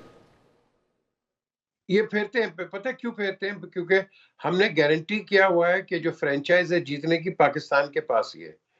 पाकिस्तान के पास कोई जीतने की फ्रेंचाइज नहीं है। इसने मेहनत करनी है, मेहनत करके ये आगे जाएगा, और अगर नहीं करेगा तो जैसे अभी आपने कहा है, फिर ये हमारे दिल भी टूटेंगे। पीजे साहब, आपने कहा कि हम इनको बहुत क्रिटिसाइज करते हैं जिससे ये डिमोरलाइज हो जाते हैं, लेकिन मौसम साहब ने तो जैसे ही एक खिलाड़ी की परफॉर्मेंस देखी उन्होंने बड़ा अप्रिशिएट किया था, भरपूर तारीफ की थी, और उस पे भी सवाल था। उठ रहा था कि जी इतनी तारीफ एक साथ ही कर दी आपने, लेकिन उसके बाद परफॉर्मेंस आपके सामने है, तारीफ करने का भी कोई फायदा नहीं हुआ। नहीं जी, तारीफ नहीं, आप इसकी रेक्टिफिकेशन चाहते हैं, आप इसकी बेहतरी चाहते हैं। वो कैसे चाहते हैं? मोहसिन तो खुद रहा है, ये तो चीफ सिलेक्टर भी रहा है, और इसके ज़माने के अंदर इसने तो बड़ा अच्छा काम किया है। मेरे साथ भी खेलता रहा है कंबाइंड यूनिवर्सिटीज़ में, हमने पाकिस्तान के लिए भी इकट्ठे खेला है। तो मैं यही कहूँगा कि मोहसिन जैसे लोगों को आगे आना चाहिए, इनकी सर्विसेज यूटिलाइज करनी चाहिए, because they are the kind of people we need, because उन्होंने प्रोफेशन ही वो ये कर लिया है क्रिकेट में रह के। आप जब भी देख लें, फॉर एग्जांपल जब चीफ सिलेक्टर मोहसिन थे, आप उसका इसका ट्रैक रिकॉर्ड देख लें, आप पाकिस्तान खेल रहा था, आज आप देखें पाकिस्तान कहाँ है। इसलिए कि आपको चाहिए है, आपके पास मोटिवेटर्स नहीं है, आपके पास वो है वो 9 to you don't need sycophants, you need professional people. और जब तक प्रोफेशनल लोग नहीं आएंगे, इसको मुंह उठाए, आज इसको सिलेक्टर बना दो, इसका है इसको सिलेक्टर बना दो। जरूरी नहीं होता कि आपने 50 टेस्ट और 200 टेस्ट खेले हो तो आप सिलेक्टर भी अच्छे हो सकते हैं। It's not necessary at all. मैं आप कई एग्जांपल्स आपको दे सकता हूँ। माइक ब्रेडले इंग्लैंड का captain, mediocre first class player, लेकिन उसकी सलाहियत as a captain, what a great captain. Clive Lloyd is another one. So the question is कि आपने जो आपको सिलेक्ट कर रहे हैं, आपने उनकी कैपेबिलिटी और एबिलिटी को देखना। मीर साहब, आप गालिबन बात कर रहे हैं मोहसिन खान साहब की, लेकिन हम बात कर रहे हैं मोहसिन नकवी साहब की। एक उनके ऊपर ये भी तनकीद हो रही है कि उनके ऊपर भारी जिम्मेदारी है वजारत दाखिला की भी, और शायद इसी वजह से वो पीसीबी के ऊपर सही तरह से तवज्जो नहीं दे पा रही है, जो फैसले हो रहे हैं वो सही तरह से परफॉर्म नहीं कर पा रहे। अच्छा हाँ जुनैद, अब yes, I was talking about Mohsin Khan, Mohsin Naqvi की बात नहीं कर। देखो, Mohsin Naqvi, whether we like it और not, he is the chairman. अब जो चेयरमैन होता है उसको चाहिए होते हैं अच्छे लोग गिर्द। अगर आप वही पुराने घिसे पे आप लोग लेके आ जाएंगे तो मोहसिन का खराब होगा। वो तो ट्रैक गाड़ियां चल चुकी हुई हैं, वो तो सब आपके वो मिसफायर हो गए हैं। सो आई वुड एडवाइज मोहसिन कि गेट दोस क्लीन पीपल कि जिनका एक ट्रैक रिकॉर्ड अच्छा है, जिनके अंदर क्रिकेट की नॉलेज आती है, बेसिक इंफ्रास्ट्रक्चर के मुतालिक कुछ पता होना चाहिए। वरना तो आप जिसको मर्जी आप सारी उम्र कल्टस चला रहे हो, फिर कल आप गए गुज़श्ता रोज हुआ है, मतलब 26 पे 6 खिलाड़ी आपने आउट कर दिए और लग रहा था कि लंच तक तो पूरी टीम आउट कर देंगे, 100 भी नहीं बनने देंगे। फिर उसके बाद क्या हुआ कि जिस तरह से लिटन दास ने परफॉर्म किया, जिस तरह से हमारे जो बॉलर्स थे उनकी लाइन लेंथ बिल्कुल ही बिगड़ गई। क्यों एक ट्रैक पे हम काम नहीं कर पा रहे, क्यों हम कम बैक नहीं कर पा रहे अभी तक खेल में? ये इसलिए क्योंकि लिटन दास और दूसरे जो मुशफीक और रहमान और ये लड़के, ये साबन, धनिया और चावल नहीं बेचते, ये क्रिकेट खेलते हैं। तो सर हमारे हमारे लड़के हमारे चले गए। क्रिकेटर कब धनिया प्याज बेच रहे हैं सर? हमारे क्रिकेटर्स को भी हम देखें तो बहुत एज हासिल है होम ग्राउंड का, लेकिन इसके बावजूद परफॉर्मेंस उनकी जीरो हो जाती है। कैसे हो जाती है अचानक से? खेलते खेलते क्या हो जाता है इन्हें? कंसंट्रेशन, जो मर्जी क्रिकेट खेल लो, क्लब क्रिकेट ले लो या इंटरनेशनल क्रिकेट ले लो, आपकी कंसंट्रेशन गेम के अंदर है। ये क्या वजह है कि 26 पे आपके 5-6 प्लेयर्स उड़ जाते हैं? क्यों? क्योंकि किसी कोई बताने वाला नहीं है कि भाई डोंट वरी कि जो हो गया वो तुम्हारे साथ नहीं होगा। लेकिन नहीं, वो साइकोलॉजिकली जाते हैं कि अगले को हवा बना के खुद आउट हो जाते हैं। तो इनको पीछे से फिर मोटिवेशन बेहतरी कैसे चाहिए। हो सकती है? क्योंकि हम लोग कभी डाल देते हैं पिच के ऊपर, पिच बेहतरीन नहीं है, एक्सपर्ट्स बुलाए गए, पिच भी बेहतरीन हो गई, उसके बावजूद भी हमने इस बार क्रिकेट ऐसे ही खेली है कि मुस्तकिल मिजाजी नहीं है हमारे प्लेयर्स के अंदर, आते हैं चले जाते हैं, खेल नहीं पाते हैं। तो बेहतरी किस तरह से लाई जा सकेगी फिर? किस तरह से कॉन्सेंट्रेशन एक ही इनकी अच्छी हो तरीका है, सकती है? इनको सबको अडयाला जेल भेजें, वहां ये ठीक होंगे जाके। ये क्या बात होगी विकेट ठीक नहीं? और भाई तुम टेस्ट क्रिकेट खेल रहे हो। टेस्ट क्रिकेट मींस कि आपने अपने आप को अडॉप्ट करना है, अडेप्ट करना है इन एनी गिवन सिचुएशन। आपको क्या पता कि आज के अंदर बारिश आ जाएगी? आपको क्या पता कि ये मॉइस्चर आ जाएगा, ड्यू आ जाएगी, क्या होगा? द क्वेश्चन इज कि जब आप अडेप्ट ही नहीं कर सकते तो you are not worth playing test cricket. ये तो कोई भी आर्गुमेंट देगा कि जी विकेट ठीक नहीं थी, ये नॉनसेंस। बड़ी बड़ी क्रिकेट हुई है, बड़ी बड़ी गंदी विकेटों के ऊपर। ये जब विकेट्स कवर नहीं होती थी, ये लोग उस वक्त भी तो खेलते थे। तो पीजे मुझे साहब, आप बता दें समझते हैं सर्जरी की ज़रूरत है टीम के अंदर? क्योंकि मोहसिन नकवी साहब तो ये कहते हैं कि बहुत सारे लोग ये चाहते हैं कि मैं 2-4 के ऊपर गर्दन के ऊपर छुरी चला दूं, लेकिन मैं ये नहीं कर सकता। तो क्या आप समझते हैं कि सर्जरी की ज़रूरत है? मेरा मतलब आपको मेजर सर्जरी, आपको छोटी सर्जरी की जरूरत नहीं है। मोहसिन को डरना नहीं चाहिए। मोहसिन बड़ा नडर एक इंसान है। मैं तो उनके चैनल पे काम भी करता रहा हूं। द क्वेश्चन इज कि मोहसिन शुड टेक, वो कहते हैं ना, बुल बाय द हॉर्न। अगर कोई लड़का परफॉर्म नहीं कर रहा है, उसको निकालो यार। पाकिस्तान में बहुत टैलेंट है, बहुत टैलेंट है। बट ये कहना कि नहीं जी इसको चांस दो, चांस दो, आप कब तक चांस दोगे यार? कब तक दोगे? वो देखो चांस के साथ साथ नंबर 2-3 से आगे वो 9 पे आके बैठ गया है ये लड़का अपना।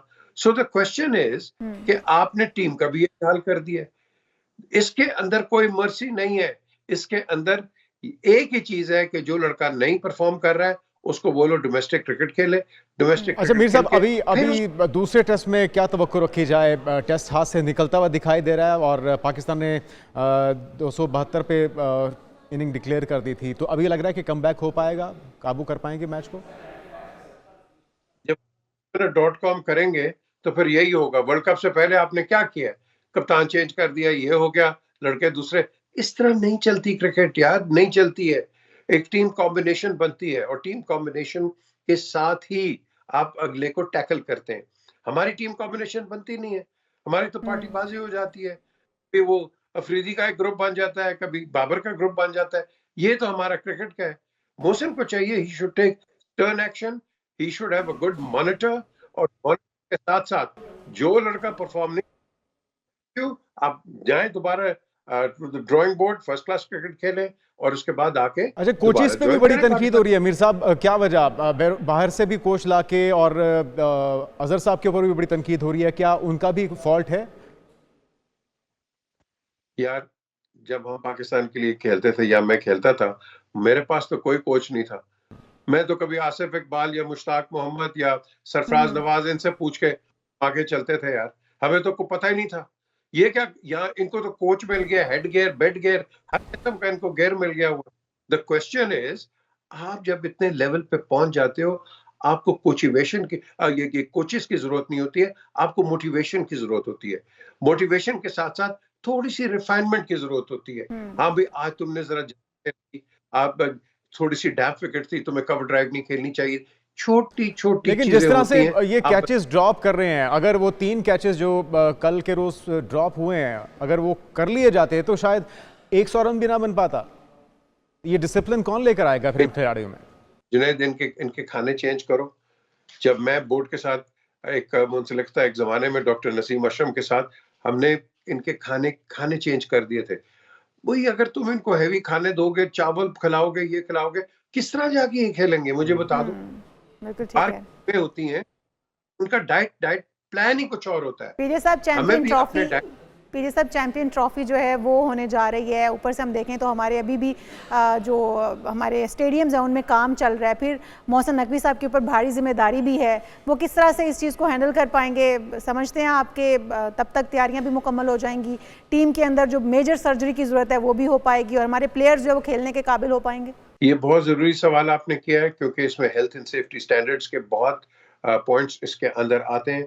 शायद फॉरेन टीम्स खेले ना, अगर आपका स्टेडियम प्रॉपर्ली उसको आपने बिल्ड नहीं किया हुआ है। सो आई थिंक चाहिए कि डबल शिफ्ट लगाएं यहाँ।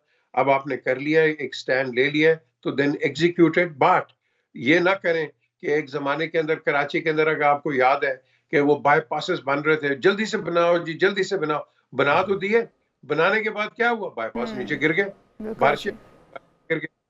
में सेफ्टी बड़ी एमिनेंट है, और पर्टिकुलरली इधर कदाफी स्टेडियम के अंदर के जहाँ 25-30-40,000 आदमी आएंगे, तो कहीं अल्लाह ना करे स्टेडियम के अंदर कोई प्रॉब्लम आ गया तो फिर आप क्या करोगे, मुझे बता दो ना। ये तो कैटास्ट्रोफी। जी जी, एक तो सवाल ये था, दूसरी तरफ ये भी कि जो आईसीसी की चेयरमैनशिप है वो जय शाह को मिलने के बाद क्या समझते हैं कि हमारी चैंपियन ट्रॉफी सेफ है या खतरे का शिकार हो सकती है? नहीं जी, देखें आईसीसी जो है इसको बड़ा फेयर प्ले करना है। जरूरी नहीं है कि अगर चेयरमैन है और चेयरमैन है तो पाकिस्तान इग्नोर किया, बिल्कुल नहीं किया जाएगा, एब्सोल्युटली। और मैं तो कहूंगा कि अगर इंडिया पाकिस्तान में नहीं खेलता है तो you don't play with India at any other venue, simple as that. Champions Trophy है, हम सारों को इकट्ठा करते हैं, वर्ल्ड कप नहीं खेलते हम। बिल्कुल ऐसे। अगर हम तो मीर साहब हम तो हमेशा पहुंच जाते हैं, उन्हीं की तरफ से ही रोड़े अटकाए जाते हैं, सियासत की नज़र हो जाता है खेल। लेकिन इस बार हम देख रहे हैं कि उनकी खिलाड़ियों की अक्सरियत जो है वो चाह रही है कि पाकिस्तान आया जाए, तो लगता है कि इससे फ़र्क पड़ेगा बोर्ड के ऊपर भी? जुनैद, इंडियन प्लेयर्स जो हैं, मैं आपको गारंटी करता हूं, they love to play against Pakistan. इनकी दोस्तियां भी होती हैं। जब हम भी खेलते थे, मदन लाल हो गया, ये कपिल देव हो गया, कई इंडियंस हम इकट्ठे खेलते थे, नो इशू। ये हिंदुस्तान जो भी आपने पॉइंट रेस किया है, ये रेस इसलिए है कि वो हर चीज को पॉलिटिक्स के अंदर डाल देते हैं, पॉलिटिक्स के अंदर, आर्ट्स एंड एंटरटेनमेंट के अंदर कर देते हैं। आपने देखा राहत के साथ इन्होंने क्या किया, बाकी सचल म्यूजिक के साथ बॉम्बे में क्या किया। द क्वेश्चन इज, ये सियासत की नजर ले जाते हैं, हम नहीं लेके जाते। बिल्कुल हम नहीं लेके जाते, क्योंकि हम खेल से प्यार करते हैं, और जो लोग खेल से प्यार करते हैं वो उसमें सियासत को नहीं उंडेलते। उम्मीद करते हैं कि इस बार होश के नाखून लेगा भारतीय क्रिकेट बोर्ड भी, भारतीय सरकार भी, और कम से कम खिलाड़ी जो आना चाहते हैं, जो खेलना चाहते हैं क्रिकेट के फ़रोग के लिए, उन्हें मौका दिया जाएगा। पीजे मीर साहब हमारे साथ मौजूद थे, आपका बहुत शुक्रिया। और अभी मैं देख रहा था हरभजन सिंह पहले मुखालफत कर रहे थे, लेकिन अभी भी उन्होंने एक बार फिर से अपने ख्यालात को बदला, और उन्होंने कहा कि अगर लोग क्रिकेट देखना चाहते हैं तो हमें कोई मुज़ायका नहीं और हमें जाना भी चाहिए। और अक्सरियत इंडियन प्लेयर्स की, चाहे वो सीनियर्स हों या मौजूदा टीम का हिस्सा हों, वो भी पाकिस्तान में आकर खेलना चाहते हैं। बिल्कुल ऐसा ही है, और हम यही बात कर रहे थे उस दिन, हमारे भारतीय जो हमारे साथ सहाफ़ी भी मौजूद थे, उनका भी यही कहना था कि जो जय शाह की एंट्री है इसके अंदर, आईसीसी के अंदर, वो इस खतरे से खाली नहीं है कि आने वाली जो चैंपियन ट्रॉफी है वो खतरे से खतरे का शिकार हो सकती है। लेकिन उसके लिए हमारे अपने होमवर्क मुकम्मल होना चाहिए, क्योंकि हमें अगर होम ग्राउंड पे बांग्लादेश से पहले टेस्ट में शिकस्त हो सकती है तो फिर हमें बेहतर तैयारी की ज़रूरत है, हमें अपनी गलतियों को सुधारने की ज़रूरत है, ताकि अगर होम ग्राउंड पे जो शिकस्त है उसका दर्द भी ज़्यादा महसूस ज़्यादा होता है। बिल्कुल ऐसा ही है, और फिर जो शायकीन क्रिकेट है वो नालाम भी ज़्यादा नज़र आते हैं, फिर तनकीद भी उसी तरह से होती है। तो हम लोग को ये दुआ कर सकते हैं और अपनी टीम से फिर वही उम्मीद जाहिर कर सकते हैं। जहाँ पे हम तारीफ करते हैं टीम की अच्छी कारकर्दगी पे, वहाँ पे फिर हम तनकीद भी करते हैं जब आप बुरा परफॉर्म करते हैं। तो उम्मीद करते हैं कि इस टेस्ट को अगर आप जीत नहीं सके तो कम से कम ड्रॉ ही कर दें, ताकि इज्जत तो बच जाए और वो जो ट्रैक रिकॉर्ड है हमारा, स्टैटिस हैं वो भी बेहतर हैं। तो आगे बढ़ते हैं। कुछ बात हो जाती है मोबाइल नंबर के ज़रिए, एक लॉटरी जीती है, और मोबाइल नंबर नहीं, मोबाइल नंबर से लॉटरी का बाद में हम बताएंगे। इस वक्त हम एक अहम चीज़ बताने जा रहे हैं। व्हाट्सएप ने बगैर नंबर शो किए कॉल जो कर सकते हैं, जी बिल्कुल, आप कॉल कर सकते हैं, मोबाइल नंबर जाहिर किए बगैर व्हाट्सएप पर आप बात करने का फीचर जो है वो मुतारिफ कराने पर काम शुरू किया गया है। दुनिया की सबसे मकबूल एप्लीकेशन है व्हाट्सएप, जिसकी हम बात कर रहे हैं। तो आप अपना नंबर शो नहीं करेंगे और उसके बाद आप कॉल भी कर सकेंगे। ये कितना खतरनाक भी हो सकता है कि आने वाले को पता ही नहीं होगा कि आप किस नंबर से कॉल कर रहे हैं, तो आप बैक कॉल कैसे कर सकते हैं। और सार्फिन के लिए इंतहाई कारआमद हो सकता है ये फीचर, और इसको मुतारिफ करवाने पर काम शुरू भी कर दिया गया। इसके साथ साथ व्हाट्सएप की जानिब से सार्फिन के लिए नित नए फीचर्स मुतारिफ करवाए जाते हैं ताकि सार्फिन को सहूलत मैसर की जा सके और दीगर एप्लीकेशंस के साथ साथ इसके मुकाबले में उनकी सबकत भी बरकरार रहे। तो एक नया फीचर मुतारिफ करवाया गया है, लेकिन वही बात है, वो नंबर अगर आपको पता नहीं चलेगा कॉल कहां से आ रही है, तो आप बैक कॉल कैसे करेंगे? होती है उसके जरिए आप पहचान सकेंगे। लेकिन कुछ लोग को आपको पता है उसके ऊपर अभी उन्होंने प्रॉक्सी लगाई होती है या सिक्योरिटी होती है कि आप उसकी पिक्चर भी नहीं देख सकते। तो जब आप उनको देख ही नहीं पाएंगे, आप नंबर भी नहीं देख पाएंगे, तो आप पहचानेंगे कैसे? ये एक बड़ा सवाल है ऐप के इस फीचर के ऊपर कि आपको कैसे पता चलेगा कि आपको जुनैद कॉल कर रहे हैं या फिर आपको इशाल कॉल कर रही है। कोई रैंडम कॉल है, रैंडम कॉल भी हो सकती है, वाले भी कॉल कर रहा है। तो ये जब मुतारिफ कराई जाएगी तवक्को करते हैं कि इसके बाद ही कुछ सूरत हाल या पिक्चर वाज़ेह हो पाएगी। और ये जो वैसे फ़ीचर मुतारिफ़ करवाया गया, ये आपकी प्राइवेसी के लिए है कि आपकी प्राइवेसी मुतासिर ना हो, कोई समझ ही ना पाए कि आप कौन हैं, कैसे कॉल कर रहे हैं, कहाँ से कॉल कर रहे हैं और आपका नंबर क्या है। ये बड़ी अच्छी चीज़ भी है। अब हम कुछ आगे चलते हैं और जो हमारे पाकिस्तान का इस वक्त सर्वे किया गया है या फिर ओवरऑल सर्वे की बात कर लेते हैं। गैलप सर्वे किया गया है, वो सर्वे अरेंज क्या मैरिज या फिर लव मैरिज गैलप की तरफ से ये हालिया एक रिपोर्ट सामने आई है जिसमें अब भी अक्सरियत जो है नौजवानों की, जिसमें लड़के और लड़कियां वो तरजीह देते हैं अरेंज मैरिज को। और ये तो सभी को पता है कि जब आप लव मैरिज करते हैं तो फिर उसमें एक्सपेक्टेशंस हैं, तवक्कुआत हैं, वो बहुत ज़्यादा बढ़ जाती हैं। अच्छा, मेरे ख्याल में अगर पेरेंट्स शादी करवा रहे हैं तो इसकी भी कोई गारंटी नहीं है कि वो शादी कितनी लंबी चलेगी या फिर वो कितनी सक्सेसफुल रहेगी। कल्चर है ना, एक सकाफत का हिस्सा भी है कि वालिदैन की रजामंदी को मलूज़े खातिर रखा जाता है। और यकीनी तौर पे जब जॉइंट फैमिली सिस्टम है ना, तो लव मैरिज का कोई गारंटी दे सकता है कि वो ज़्यादा अच्छी चलेगी और ना ही कोई अरेंज मैरिज की गारंटी दे सकता है। और जब हमारे इस्लाम ने भी ये कहा है कि आप जो है वो बच्चों की रजामंदी से शादी करें, पूछने के बाद शादी करें, तो पेरेंट्स को भी ज़्यादा फोर्स नहीं करना चाहिए। और ये सर्वे जो है वो ये कहता है कि जो हमारे यहाँ ज़्यादातर शादियाँ हैं वो अरेंज मैरिजेस से हो रही हैं। बिलाल गिलानी साहब हैं, एग्जीक्यूटिव डायरेक्टर हैं गैलप सर्वे पाकिस्तान, हमारे साथ मौजूद हैं। बहुत शुक्रिया गिलानी साहब आपका। गिलानी साहब, आप ही बताइएगा कि हम बात यही कर रहे हैं कि दोनों शादियों में ये तो बताया ही नहीं जा सकता कौन सी ज़्यादा सक्सेसफुल रहेगी, अरेंज मैरिज ज़्यादा टिकेगी या फिर शादी जो है वो लव मैरिज ज़्यादा टिकेगी। आप क्या कहते हैं और आपका सर्वे क्या कहता है? जी बिल्कुल। सो गैलप जो है वो ने ये सर्वे किया जानने के लिए कि पाकिस्तान में जो शादी होती है एक बड़ा इम्पोर्टेंट हमारे लिए कल्चरल और सोशल इवेंट होता है। लोग बहुत खुशी से शरीक होते हैं। हमारी जो समाजी ज़िंदगी है उसमें शादी एक बड़ा इम्पोर्टेंट एक्टिविटी है, बहुत टाइम स्पेंड करते हैं, पैसे स्पेंड होते हैं। और तो उसमें हमने यही पाया कि 81% पाकिस्तानियों ने ये कहा कि उनकी शादी उनकी फैमिली ने अरेंज की है। तकरीबन 15-16% ने ये कहा कि उनकी अपनी मर्जी शामिल थी और उन्होंने उसको खुद ही कैटेगराइज किया कि एक लव मैरिज है। तो कितने लोगों का ये सर्वे था गिलानी साहब जहाँ से ये फिगर्स आउट हुए?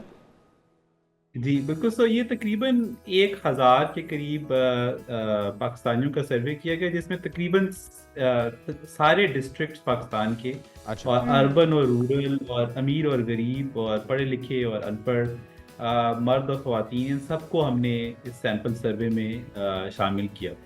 और कुछ पता चल सका कि इसमें पाकिस्तान में इस वक्त कितने लोग गैर शादीशुदा हैं, कितने शादीशुदा हैं, सक्सेस और नाकामी की रेशो क्या है, कुछ ये भी मालूम हुआ? बिल्कुल। सो 18 साल से बड़े अफराद का ही ये सर्वे था। उसमें 80% पाकिस्तानी जो हैं वो ऑलरेडी मैरिड पाए गए और जो 20% थे उनमें से 18% जो हैं वो ऑलरेडी मैरिड, अभी मैरिड नहीं थे, और 2% ऐसे थे कि जो किसी फॉर्म और डाइवोर्स या विडो की फॉर्म में थे। पाकिस्तान में जो तलाक की शरह है या मैरिज के ख़त्म हो जाने की शरह है वो दुनिया के बाकी तमाम ममालिक से बहुत कम है। ठीक है। और इसमें कुछ हमारी उसमें हमारा खानदानी निज़ाम भी है कि बहुत सारे अनासर मिल के उस शादी को बचा लेते हैं, बहुत सारे फैमिली मेम्बर्स बड़ों की जो है वो बीच में शमूलियत हो जाती है तो शादी बच जाती है।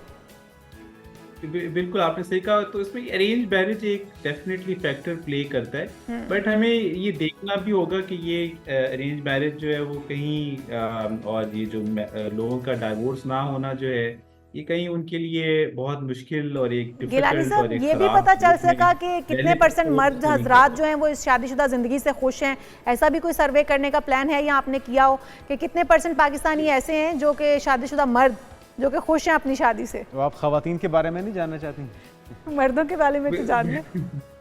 बिल्कुल। तो जब भी हम सवाल करते हैं शादीशुदा लोगों से कि आप अपनी शरीके हयात से किस हद तक मुतमईन है, तो 2/3 पाकिस्तानी तो ये कहते हैं कि वो अपनी शादी से और अपनी बीवी से या मर्द से जो है वो शौहर से वो कितना खुश है। 2/3 तो खुश महसूस होते हैं, मगर ऑब्वियसली इसमें ये तो बहुत बड़ा जो फिगर लोग है, नाराज हैं तसल्ली वो बख्श फिगर है उनकी गिलानी साहब ये तो।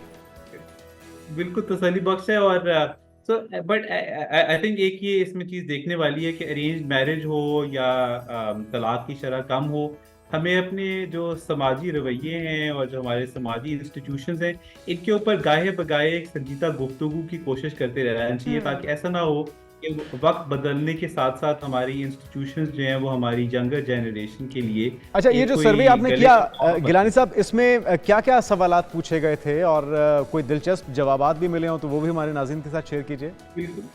तो हम बेसिकली जानना चाह रहे थे कि जो शादी का इंस्टीट्यूशन है वो पाकिस्तान में कैसे अरेंज होता है। तो इसमें हमने मुख्तलिफ सवाल किए कि आपके जिससे शादी हुई वो कौन था। तो हमारे यहाँ ना सिर्फ ये कि अरेंज मैरिज एक मेजर इंस्टीट्यूशन है, बल्कि फैमिली के अंदर ही शादी होना एक Cousin बहुत बड़ा marriages। फिगर है। अच्छा, सोर्स भी मालूम हो सका? और- कोई और- शादी ऐप्स हैं या कोई शादी कराने वाली आंटियां हैं, या किस तरह से मतलब रिश्ते की बात चलती है, या इस बारे में भी कुछ सवाल था? बिल्कुल। इस पे एक जो इंटरेस्टिंग मैं बात कंप्लीट कर लूं, जो जी। कजन मैरिज है वो पाकिस्तान में बहुत अनयूजुअली हाई है। तो 50% ऑफ ऑल मैरिजेस जो हैं वो फर्स्ट कजन में हुई। अच्छा। और अगर सेकंड कजन को भी शामिल कर ले तो तकरीबन 2/3 शादियां सिर्फ फर्स्ट और सेकंड कजन में Cousins होती के हैं। साथ। इसकी कुछ हेल्थ इम्प्लीकेशंस भी हैं। तो हमारा मकसद ये भी था कि कजन मैरिज जो है वो एक हेल्थ इम्प्लीकेशन भी प्रोवाइड करती है। तो हम देखें कि ये शरह पाकिस्तान में कम हो रही है, ज़्यादा हो रही है। और उसमें हमें जो थोड़ा सा अचंभा भी हुआ वो ये कि पिछले 30 साल में कजन मैरिजेस में पाकिस्तान में कोई तब्दीली नहीं आई। तो हालांकि बहुत हेल्थ कॉन्वर्सेशन है इसके हवाले से। आपने जो सवाल किया कि लोग किस तरह से शादी होती है, तो ओवरऑल तो 81% ने कहा कि शादी फैमिली अरेंज कराती है। सिर्फ 4 या 5% ने ये भी कहा कि किसी फॉर्म ऑफ रिश्ता आंटी जो है वो इसमें इन्वॉल्व थी। 3-4% ने ये कहा कि अब किसी फॉर्म ऑफ डिजिटल ऐप और या कोई ऑनलाइन जो शादियां कराने की ऐप्स आई हैं। अच्छा, इस तरह भी रुझान बढ़ रहा है। अच्छा, पाकिस्तान में अभी इसका बिल्कुल। रुझान और- कम है। हम अपने जो हमसाए मुल्क को देख लें, भारत में ये बहुत ज़्यादा ट्रेंड है। आप ऐप्स के थ्रू शादियां करते हैं, या जिस तरह से जुनैद कह रहे थे कि आंटियां या अंकल या इस तरह के कुछ लोग हैं, कुछ ग्रुप हैं जो इस तरह की शादियां अरेंज करवाते हैं। पाकिस्तान में उसका रुझान कम है, फैमिलीज़ के ऊपर इन्हसार किया जाता है। बिल्कुल ऐसी बात है। और मगर आई थिंक जो चीज़ें तब्दील हो रही हैं, हमने पेरेंट्स से ये पूछा कि अगर आपके बच्चे जो है वो अपनी मर्जी की शादी करना चाहें तो आप उनको अलाउ करेंगे। तो हालांकि अभी ऐसा नहीं हो रहा, अरेंज मैरिजेस ही ज़्यादा है, मगर लोगों के जो रवैये उनमें तब्दीली आई है। 51% पेरेंट्स ने ये कहा कि अगर बच्चे अपनी मर्जी की शादी करना चाहें तो हम अलाउ करेंगे। 25% ने कहा कि नहीं, हम उसको अलाउ नहीं करेंगे। तो हमारी सोसाइटी में तब्दीली भी आ रही है, लोगों के रवैयों में तब्दीली आ रही है, मगर ये कि उस तरफ फैमिली एज एन इंस्टीट्यूशन और मैरिज एज एन इंस्टीट्यूशन जो है वो अपनी जगह खड़ा भी है। और हमें इसके बारे में एक ओपन और संजीदा गुफ्तगू करनी चाहिए। वेस्ट में फैमिली की जो डिटीरियोरेशन है उसके बाद एक मेजर वहाँ पर सोशल इम्प्लीकेशंस हैं इसकी। तो क्या पाकिस्तान को वेस्ट की तरफ जाना चाहिए? क्या हमें अपनी ईस्ट में रहते हुए फैमिली इंस्टीट्यूशन को रिपेयर कर लेना चाहिए? हमारे यहाँ सारी चीज़ें बहुत अच्छी नहीं भी हैं। मैरिज के दरमियान लोग नाखुश रहते हैं, मगर तलाक जो है वो एक बहुत बड़ा टाबू है। तो क्या हमें उसको रिव्यू करना चाहिए? तो हम इस तरह के इस सर्वे का मकसद जो है वो इन issues बिल्कुल के ऊपर सही एक बिलाल अच्छी गिलानी साहब, conversation मजीद जो आप सर्विस करेंगे उससे मुतल्लिक भी हम आपसे रब्ता करते रहेंगे, अपने नाज़रीन तक वो सर्विस पहुंचाते रहेंगे। अभी तक का जो सर्वे था उसके मुताबिक 85% जो बल्कि 81% बताया जा रहा है कि जो अक्सरियत है पाकिस्तानियों की वो अरेंज के हक में, और शायद इसी वजह से ये इम्कान है कि तलाक की रेशो दीगर ममालिक की निस्बत पाकिस्तान कम में है। काफ़ी लेकिन अरेंज मैरिजेस कीजिए, लेकिन अपने बच्चों को भी उनकी पसंद और उनकी राय ज़रूर जानिए, क्योंकि ये हमारे मज़हब ने भी हमें इसी चीज़ की तालीम दी है कि आप अपने बच्चों की राय जानते हुए उनकी मर्ज़ी से, उनकी पसंद से, क्योंकि ज़िंदगी भर का साथ होता है, उन्होंने अपनी ज़िंदगी जीनी है तो उनसे ज़रूर राय लें। अरेंज मैरिजेस कीजिए लेकिन अपने पेरेंट्स को समझा लीजिए, उन्हें हाँ उनको मना के अपनी खुशी का हिस्सा बनाइए, लेकिन बिल्कुल। बच्चों की लड़का लड़की की रजामंदी भी इसमें बहुत ज़रूरी और है। जिस तरह हम बात करें रवैयों की, तो रवैयों को तब्दील होने की बहुत ज़रूरत है, अशद ज़रूरत है, बल्कि हम बहुत एग्रेसिव हो जाते हैं, जिसकी वजह से हमारे रिश्ते जो है वो टूट जाते हैं। ब्रेक लेते हैं, ब्रेक के बाद हमारे साथ होंगे एक नन्हे वर्ल्ड रिकॉर्ड होल्डर, किस तरह से वर्ल्ड रिकॉर्ड उन्होंने बनाया, कितना वक्त लगा, इस पर बात होगी एक ब्रेक के बाद।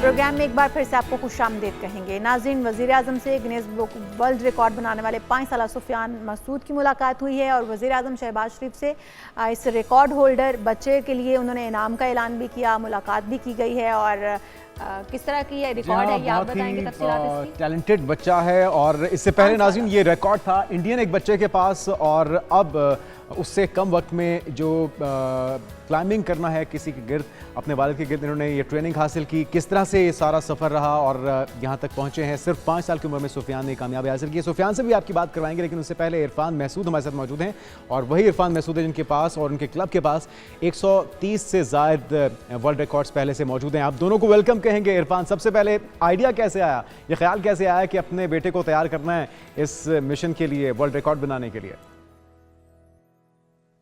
सबसे पहले आपका बहुत शुक्रिया।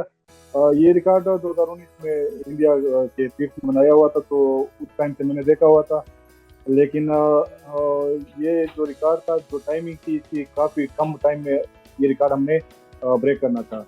तो इसके लिए फिर मुख्तलिफ तरीके से हमने मुख्तलिफ जो हमारे तीर्थ हैं, हमारे स्टूडेंट्स हैं, उनको मैंने ट्राई किया, लेकिन बदकिस्मती से ये रिकॉर्ड कोई ऐसे ठीक नहीं था कि ये हम छोड़ सकें। 12 सेकंड या 15 सेकंड टाइम में हम ब्रेक कर लेते थे, लेकिन वो टाइम फ्रेम काफी कम था। और तो कितना टाइम लग गया ये चैलेंज को कंप्लीट करने में और उससे कम वक्त में कंप्लीट करने में? ये हमने 5-6 महीने पहले मैंने सुफियान में ट्राई किया, लेकिन जब ट्राई करते प्रैक्टिस करते तो ये 12 सेकंड 13 मैं चाहूंगा कि हमारे नाज़रीन को हम वो वीडियो भी दिखा सकें जहां पे ये क्लाइंबिंग कर रहा है आपके गिर्द, जो रिकॉर्ड बनाया है, बुनियादी तौर पे लोगों को भी समझ आए कि क्या कारनामा सर अंजाम दिया सुफियान ने। अच्छा, तो ये बताइए इरफान के बेटे को जब आपने इसके लिए तैयार किया, रिस्पांस क्या था सुफियान का? क्या वो खुशी से इसके लिए तैयार हो गया, या फिर आपको कायल करना पड़ा, उसको बताना पड़ा इसकी अहमियत का? मेरी मार्शल आर्ट्स की अकेडमी है, तो सुफियान भी वहाँ पे हमारे साथ गेम करते रहते हैं। वो स्टूडेंट्स सब छोटे बच्चे हैं, सारा स्टूडेंट है जो गिनीज वर्ल्ड रिकॉर्ड होल्डर है, तो वो उनको देखता रहता है। ट्रेनिंग जो हमारी चल रही होती है, तो ये भी ट्रेनिंग करता रहता है। ये वीडियो वगैरह मैंने इनको दिखाई थी कि ये कर सकते हैं, तो उसने कहा कि ये हमने ट्राई करना है। ट्राई हमने किया, तो उसके बाद फिर इसने टोटली अपनी प्रैक्टिस जो अच्छा सुफियान, ये वैसे अगर देखें तो बच्चे जो हैं वो पेरेंट्स के साथ इस तरह की गेम्स खेलते रहते हैं। नॉर्मली घरों में बच्चे ये गेम खेल रहे होते हैं, इसको आपने गेम का हिस्सा बनाना है, इसको आगे लेकर चलना है, ये ख्याल कैसे आ गया कि बच्चे तो ये नॉर्मल घरों में अपने पेरेंट्स के साथ गेम खेलते हैं? ये जो गिनीज वर्ल्ड रिकॉर्ड है, इसको कोआला चैलेंज बोलते हैं, कि कोविड के दौरान काफी पॉपुलर हुआ था काफी टाइम। ठीक है, तो उस टाइम इसको गिनीज वर्ल्ड रिकॉर्ड फिर उन्होंने रजिस्टर कर दिया। उसके बाद फिर ये उसके लिए प्रॉपर हमने ट्रेनिंग की, क्योंकि ये टाइम काफी कम टाइम में हमने इसको बीट करना है। अच्छा, सुफियान से भी ज़रा गपशप करते हैं। सुफियान, वज़ीर आज़म से मिले आप, शहबाज शरीफ साहब से, क्या कहना था उनका? कितने खुश थे वो इस कारनामे पर आपके? वो खुश थे। हाँ। और आपको कितनी खुशी हुई जब आपको पता लगा कि आपने वर्ल्ड रिकॉर्ड बना दिया है? इंडिया के जो प्लेयर थे उनको पीछे छोड़ दिया आपने, आपको कितनी खुशी हुई इसकी? बहुत खुशी हुई। अच्छा, आगे का क्या प्लान है सुफियान? अब कौन सा रिकॉर्ड बनाने की तैयारी हो रही है आजकल? स्वाद की। अच्छा, तो कितना टाइम देते हैं पढ़ाई को? पढ़ाई भी साथ ही चल रही है और साथ में ये ट्रेनिंग भी? ये सुबह के टाइम, क्योंकि अभी तो छुट्टियां हैं, आज से या कल से इनके स्कूल ओपन हो जाएंगे। सुबह ये स्कूल जाते हैं, फिर 5:30 पौने 6 बजे हमारी अकेडमी होती है, तो उस टाइम फिर मैं अपने साथ इनको ले जाता हूँ। चलें जी, विश यू गुड लक। हाँ, इरफान और इसी तरह से अपने बच्चे को भी और दीगर जो बच्चे आपके क्लब में उन्हें पूरी दुनिया में पाकिस्तान का नाम रोशन करने के लिए ट्रेनिंग्स दिलाते रहिए और हम आपकी हौसला अफजाई करते रहेंगे। Wish you all the best. तो नाज़रीन, ये है पाकिस्तान का वो चेहरा जो कि पूरी दुनिया को दिखाना बहुत ज़रूरी है। टैलेंट की कोई कमी नहीं, सिर्फ 5 साल की उम्र में ये वर्ल्ड रिकॉर्ड हासिल किया और अभी बहुत सी तरक्की के मनाजिल तय करना बाकी हैं। तो कुछ हम सितारों की बात करते हैं, इल्मे फल्कियात क्या कहता है और हफ्ता आपका कैसे हफ्ता गुजरेगा? कैसा रहेगा और इस हफ्ते क्या क्या आपको करना चाहिए, किन चीज़ों से परहेज़ करना चाहिए। अगर बुर्ज हमल है तो मुखालिफिन की बातें आपको ज़हनी तनाव का शिकार कर सकती हैं, मगर आपके मददगार सितारों की पोजीशन बताती है कि कोई नेकी या दुआ आपके काम आ जाएगी, तो आपको एहतियात बरतनी होगी। बिल्कुल, इसी तरह से दीगर सितारों की भी बात करेंगे और सैयद अली ज़ंजानी एस्ट्रोलॉजर हमारे साथ मौजूद होंगे। और सैयद अली ज़ंजानी, कैसे हैं आप? खैरियत से हैं? और क्या इस बार अहवाल है, कैसा हफ्ता गुजरने वाला है हमारा? जी बहुत शुक्रिया, मैं उम्मीद करता हूँ हम दोनों भी खैरियत से होंगे अल्हम्दुलिल्लाह। और इस हफ्ते की अगर हम बात करें तमाम ज़ोडिक साइंस के हवाले से, तो अभी जैसे इशाल बता रही थी एरीज के हवाले से, इसके अंदर ऐसा है कि सर मुझे लगा आप हमारे साथ हैं नहीं, तो मैंने खुद ही हाल हवाल बताना शुरू कर दिया। अब आप आ गए हैं तो अब आप बताइएगा। नहीं, मुझे खुशी है और मैं बल्कि अक्सर अपने जो देखने वाले होते हैं या जो मेरे पास कंसल्ट करते हैं, तो मैं उनको ये बताता हूँ, लाजमी बताता हूँ, चूँकि मैं एस्ट्रोलॉजी पढ़ाता भी हूँ पूरे पाकिस्तान में, तो उसके अंदर मैं बाकायदा सबसे पहले एक चीज़ इस पे अहमियत देता हूँ कि आपको एस्ट्रोलॉजी आनी चाहिए, ताकि जो भी शख्स आपके किरदार, आपकी शख्सियत, आपकी पर्सनालिटी के हवाले से जो भी गुफ्तगू कर रहा है, एटलीस्ट आपको ये पता होना चाहिए मुझे ठीक बता रहा है। बिल्कुल, अपनी और दूसरों की गाइडेंस के लिए भी ज़रूरी है। तो ज़ंजानी साहब, ज़रा एक करके हो जाए सितारों का अहवाल। बिल्कुल, एरीज की अगर बात करें तो इनका हफ्ते का आगाज बड़े रोमांटिक अंदाज में हो रहा है। प्यार भरी बातें, गुफ्तगू, मोहब्बत। स्टूडेंट्स के लिए ये हफ्ता आगाज में बहुत अच्छा रहेगा, लेकिन दरमियानी हिस्सा हेल्थ के हवाले से कुछ इतना ज्यादा बेहतर नहीं है। उसमें जरा थोड़ा सा एहतियात करें और कर्ज लेने से गुरेज करें। अगर किसी से पैसे ले लिए तो देने मुश्किल हो जाएंगे, ले लिए तो देने मुश्किल हो बस रोमांस के ऊपर ध्यान लोगों के रवैये बिल्कुल है, और लोगों के रवैये इनको मायूस कर सकते हैं, लेकिन वीकेंड के ऊपर जाके इनकी कैफियत बिल्कुल बेहतर हो जाएगी। रिलेशनशिप में बेहतरी, इनकम आमदन में बेहतरी रहेगी, दूसरों से काम लेने में आसानी रहती हुई दिखाई देती है, खरीदारी, शॉपिंग वगैरह करने का मौका मिलेगा। टॉरस की हम बात करते हैं, टॉरस का ये जो वीक है, इसका आगाज घरेलू जिम्मेदारियां, फैमिली की रिस्पॉन्सिबिलिटीज, माजी में जिन चीज़ों पर मेहनत कर रहे थे उनके मुस्बत नताइज मिलेंगे, घर की तज़ीन और आइश में दिलचस्पी रहेगी, कोई ना कोई तब्दीली रूनुमा हो रही है, वो करियर के हवाले से भी हो सकती है, रहाइश के हवाले से भी हो सकती है, इनके मिजाज के हवाले से भी हो सकती है। और असासाजात बनाना, ज़ाती घर नहीं है, उसकी ख्वाहिश बेदार होगी। और ये वीक ओवरऑल टॉरस वालों के लिए काफ़ी अच्छा रहेगा फाइनेंशियल एतबार से भी, लेकिन वीकेंड के ऊपर इनको केयरफुल रहना है अपनी सेहत को लेकर, उसमें गफलत जो है बिल्कुल ना बरतें। इसके बाद हम बात करते हैं जमनाई की। जमनाई वालों का इस वीक का आगाज अंदरून मुल्क सफर मतवक्को, बहन भाइयों से ताल्लुकात में बेहतरी के इम्कानात, किसी वहम वसवसे का शिकार हो सकते हैं, बड़ों के साथ नाराजगी हो सकती है, नींद इनकी डिस्टर्ब रहेगी, लेकिन इस वीक के दरमियानी हिस्से में इस कैफियत से निकलेंगे। बेरोजगार अफराद के लिए, जमनाई वाले, उनके लिए वीक बहुत अच्छा है, कोशिश करें, रोजगार के लिए बेहतरी के इम्कानात है। और बुध के आगे से किसी भी काम का आगाज करने के लिए बाकी आयाम नेक नजर आते हैं। कैंसर की अगर बात की जाए तो कैंसरियंस के लिए फाइनेंशियल स्टेबिलिटी इस पूरे वीक में है। मीठी बातें करना, दिल की बात करने का मौका मिलेगा, पुराने दोस्तों से अचानक राब्ते की बहाली, खुशखुराकी करने का मौका, खानदानी मामलात ज़ेर बहस आएंगे। अपनी अकल, शऊर, हैसियत को इस्तेमाल करते हुए मुश्किलात को दूर करने में कामयाब रहेंगे और काम काज करने वाले अफराद के लिए ये वीक बेहतर रहेगा। लियोस की अगर बात की जाए तो लियोस वालों का शिफायाबी, खुद एतमादी, कॉन्फिडेंस लेवल में बेहतरी, नाराज अफराद के साथ मेल मुलाकात में बेहतरी के इम्कानात नजर आते हैं। अज़दवाजी जिंदगी पुरसकून रहेगी, फाइनेंशियल स्टेबिलिटी इनकी रहती हुई दिखाई देती है। वर्गोस की अगर बात की जाए तो वर्गोस के लिए ये वीक कुछ इतना बेहतर नहीं है। खर्चा, तन्हाई, अकेलापन बढ़ सकता है, नजर बद का शिकार हो सकते हैं। तो सबका खैरात जरूर अपना इस वीक में निकालें हस्ब तौफीक, जो भी ये निकाल सकें। और वो लोग जो बैरून मुल्क जाना चाहते हैं वर्गोस, उनके लिए भारत ये वीक बहुत अच्छा रहेगा।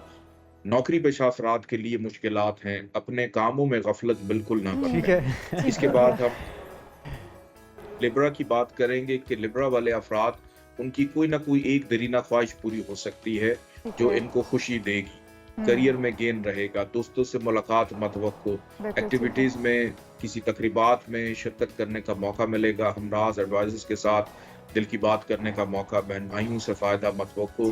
और वो लोग जो ऑनलाइन ट्रेडिंग करते हैं, स्टॉक शेयर्स हैं, क्रिप्टो करेंसी है, उनके लिए भी मुनाफा रखता हुआ दिखाई देता है। स्कॉर्पियंस की अगर बात की जाए तो बेरोजगार अफराद के लिए ये वीक अच्छा, कारोबारी अफराद के लिए ये वीक अच्छा, घरेलू जिम्मेदारियों के हवाले से चीज़ों में बेहतरी, किसी अहम फर्द या शख्सियत से मुलाकात मतवक्को रहेगी। मुस्तकिल मिजाजी इनकी शख्सियत का हिस्सा रहती हुई दिखाई देती है कि दूसरों से काम लेने में आसानी रहेगी। इसके बाद हम सेजिटेरियस की अगर बात करें तो इनकी नींद पुरसुकून है। पहले 2 दिन आज और कल अगर कोई ख्वाब देखते हैं तो उसकी ताबीर जरूर मालूम करें, मुस्तकबिल के हवाले से कुछ इशारे इनको मिल सकते हैं। रूहानियत का अंसर बेदार रहेगा, बुजुर्गों से फायदा हो सकता है, बैरून मुल्क जाने वालों के लिए आसानी रहेगी, रुके हुए काम बेहतरी के साथ तसलसल के साथ होते हुए दिखाई देते हैं। कैप्रिकॉर्न के लिए ये वीक इतना अच्छा नहीं है, रुकावटें हैं, मुश्किलात हैं, ओवरबर्डन रहेंगे, गैर जरूरी सफर से गुरेज करें, ससुराल के साथ लड़ाई झगड़ा नाराजगी की कैफियत हो सकती है, विरासती मामलात सर उभारते हुए दिखाई देते हैं, अजनबी अफराद से मोहतात रहें। इक्विटीज की अगर बात की जाए तो इनका इनकम आमदन में बेहतरी, गैर शादीशुदा अफराद के लिए बेहतर के मामलात रहेंगे, अज़दवाजी जिंदगी पुरसकून रहेगी, खरीदारी करने का मौका मिलेगा, सैर व तफरीह का इरादा नेक साबित हो सकता है, खुशगवार भी इक्विटीज वालों के लिए रहेगा। लेकिन वीकेंड पे थोड़ा, लेकिन शादीशुदा लोगों के लिए बेहतरी नहीं होगी, क्योंकि आपने कहा गैर शादीशुदा लोग जो हैं उनके लिए बेहतरी के चांसेस हैं। तो जो शादीशुदा है वो जो शादीशुदा जो है उनके लिए भी बेहतरी के चांसेस हैं, आप उनको डराएं ना, उनके लिए भी अच्छा है। ये कोशिश कर रही है डराने की, लेकिन ठीक है। और कौन रह गया? ठीक है, एक्वेरियस, पाइसेस। अच्छा, पाइसेस रह गया। पाइसेस रह गया है। पाइसेस वाले जो है इनका कलीग्स के साथ प्रॉब्लम हो सकती है, साथ चलने वाले अफराद उनके साथ प्रॉब्लम फेस करेंगे। तो कोशिश करें कि अपने वर्किंग एनवायरनमेंट के अंदर कोई बदमज़गी पैदा मत होने दें, जानबूझ के पंगेबाजी ना करें, आपके खिलाफ भी जा सकती है। ठीक है। अच्छा, ये ज़ंजानी साहब, कितने % इसमें इसको सच माना जाए, कितने % पे अमल होना चाहिए और बाकी को आप सर पे सवार ना करें? इसके अंदर स्पेशली जो हम कर रहे होते हैं, मेरी कोशिश होती है कि जो खराबियां हैं वो तो एहतियात मांगती ही मांगती हैं, क्योंकि एक्चुअली हर शख्स का एक इनफरादी जायचा बनता है, बर्थ चार्ट जिसको हम कहते हैं, उसकी डेट ऑफ बर्थ और टाइम ऑफ बर्थ के मुताबिक और उसकी सिटी ऑफ बर्थ के मुताबिक, जो हमें एक्यूरेसी के ज्यादा करीब लेकर जाती है। और ये जेनेरिक होता है, ये ओवरऑल होता है, इसमें कुछ चीजें हो सकती हैं, कुछ नहीं भी हो सकती हैं। हमारे पास वक्त की कमी है। अली ज़ंजानी साहब, आपसे फिर इंशाल्लाह रहनुमाई लेते रहेंगे। अब तक के लिए आपका बहुत शुक्रिया। तो ये था इस हफ्ते का अहवाल, और इन चीज़ों पर अमल करके आप उससे बच सकते हैं, बहुत सी मुश्किलात से बच सकते हैं और बहुत से अच्छे फैसले भी आप कर सकते हैं। बिल्कुल जी। हम आगे बढ़ते हैं क्योंकि प्रोग्राम का वक्त बहुत शॉर्ट है, लेकिन आज हम आपको ये बताएंगे कि आज नारियल का आलमी दिन मनाया जा रहा है। जी, नारियल हमारे मुदाफ़ती निज़ाम के लिए बेहतरीन है। नारियल की गर्मी के बायस कहा जाता है कि वो बहुत अच्छी तासीर रखता है और हमें शिफा बख्श खसूसियात उसके अंदर हैं, क्योंकि इसमें जो एंटीऑक्सीडेंट्स हैं वो होते हैं, हमारे जिस्म में सोजिश को कम करते हैं, बहुत सारे फ़ायदे हमें पहुंचाते हैं। बिल्कुल, और नारियल फाइबर से मालामाल है। ये बदहज़मी और तेज़ाबियत को रोकने में मदद करता है। इसके अलावा कच्चा नारियल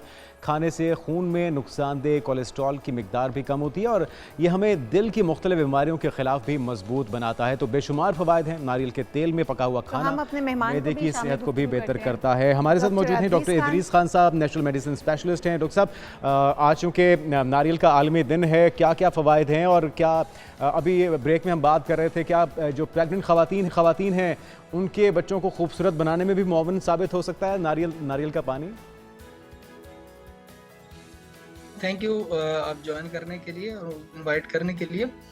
सर मैं ये कहना चाहूँगा कि ये इंटरनेशनल जो नारियल डे है, इस पे हम नारियल की अगर बात करें तो एक बहुत सुपर किस्म की फूड है। ना सिर्फ ये फूड है बल्कि इसके थेराप्यूटिक एक्शन से बहुत अच्छे हैं। जहाँ आपने प्रेगनेंसी की बात की है और बच्चों की खूबसूरती की बात की है, डेफिनेटली जब माँ के न्यूट्रिएंट्स पूरे होते हैं, माँ के अंदर एनर्जी होती है और माँ की जो नशोनुमा है माँ की बेहतर हो रही होती है, तो उसके साथ साथ बच्चे को भी फायदा हो रहा होता है। तो आपने जैसे बात किया कि ये गुड कोलेस्ट्रॉल बढ़ाता है और गुड कोलेस्ट्रॉल की वजह से जो है आपकी बॉडी की सर्कुलेशन और न्यूट्रिएंट की जो सप्लाई होती है वो बहुत बेहतर हो जाती है।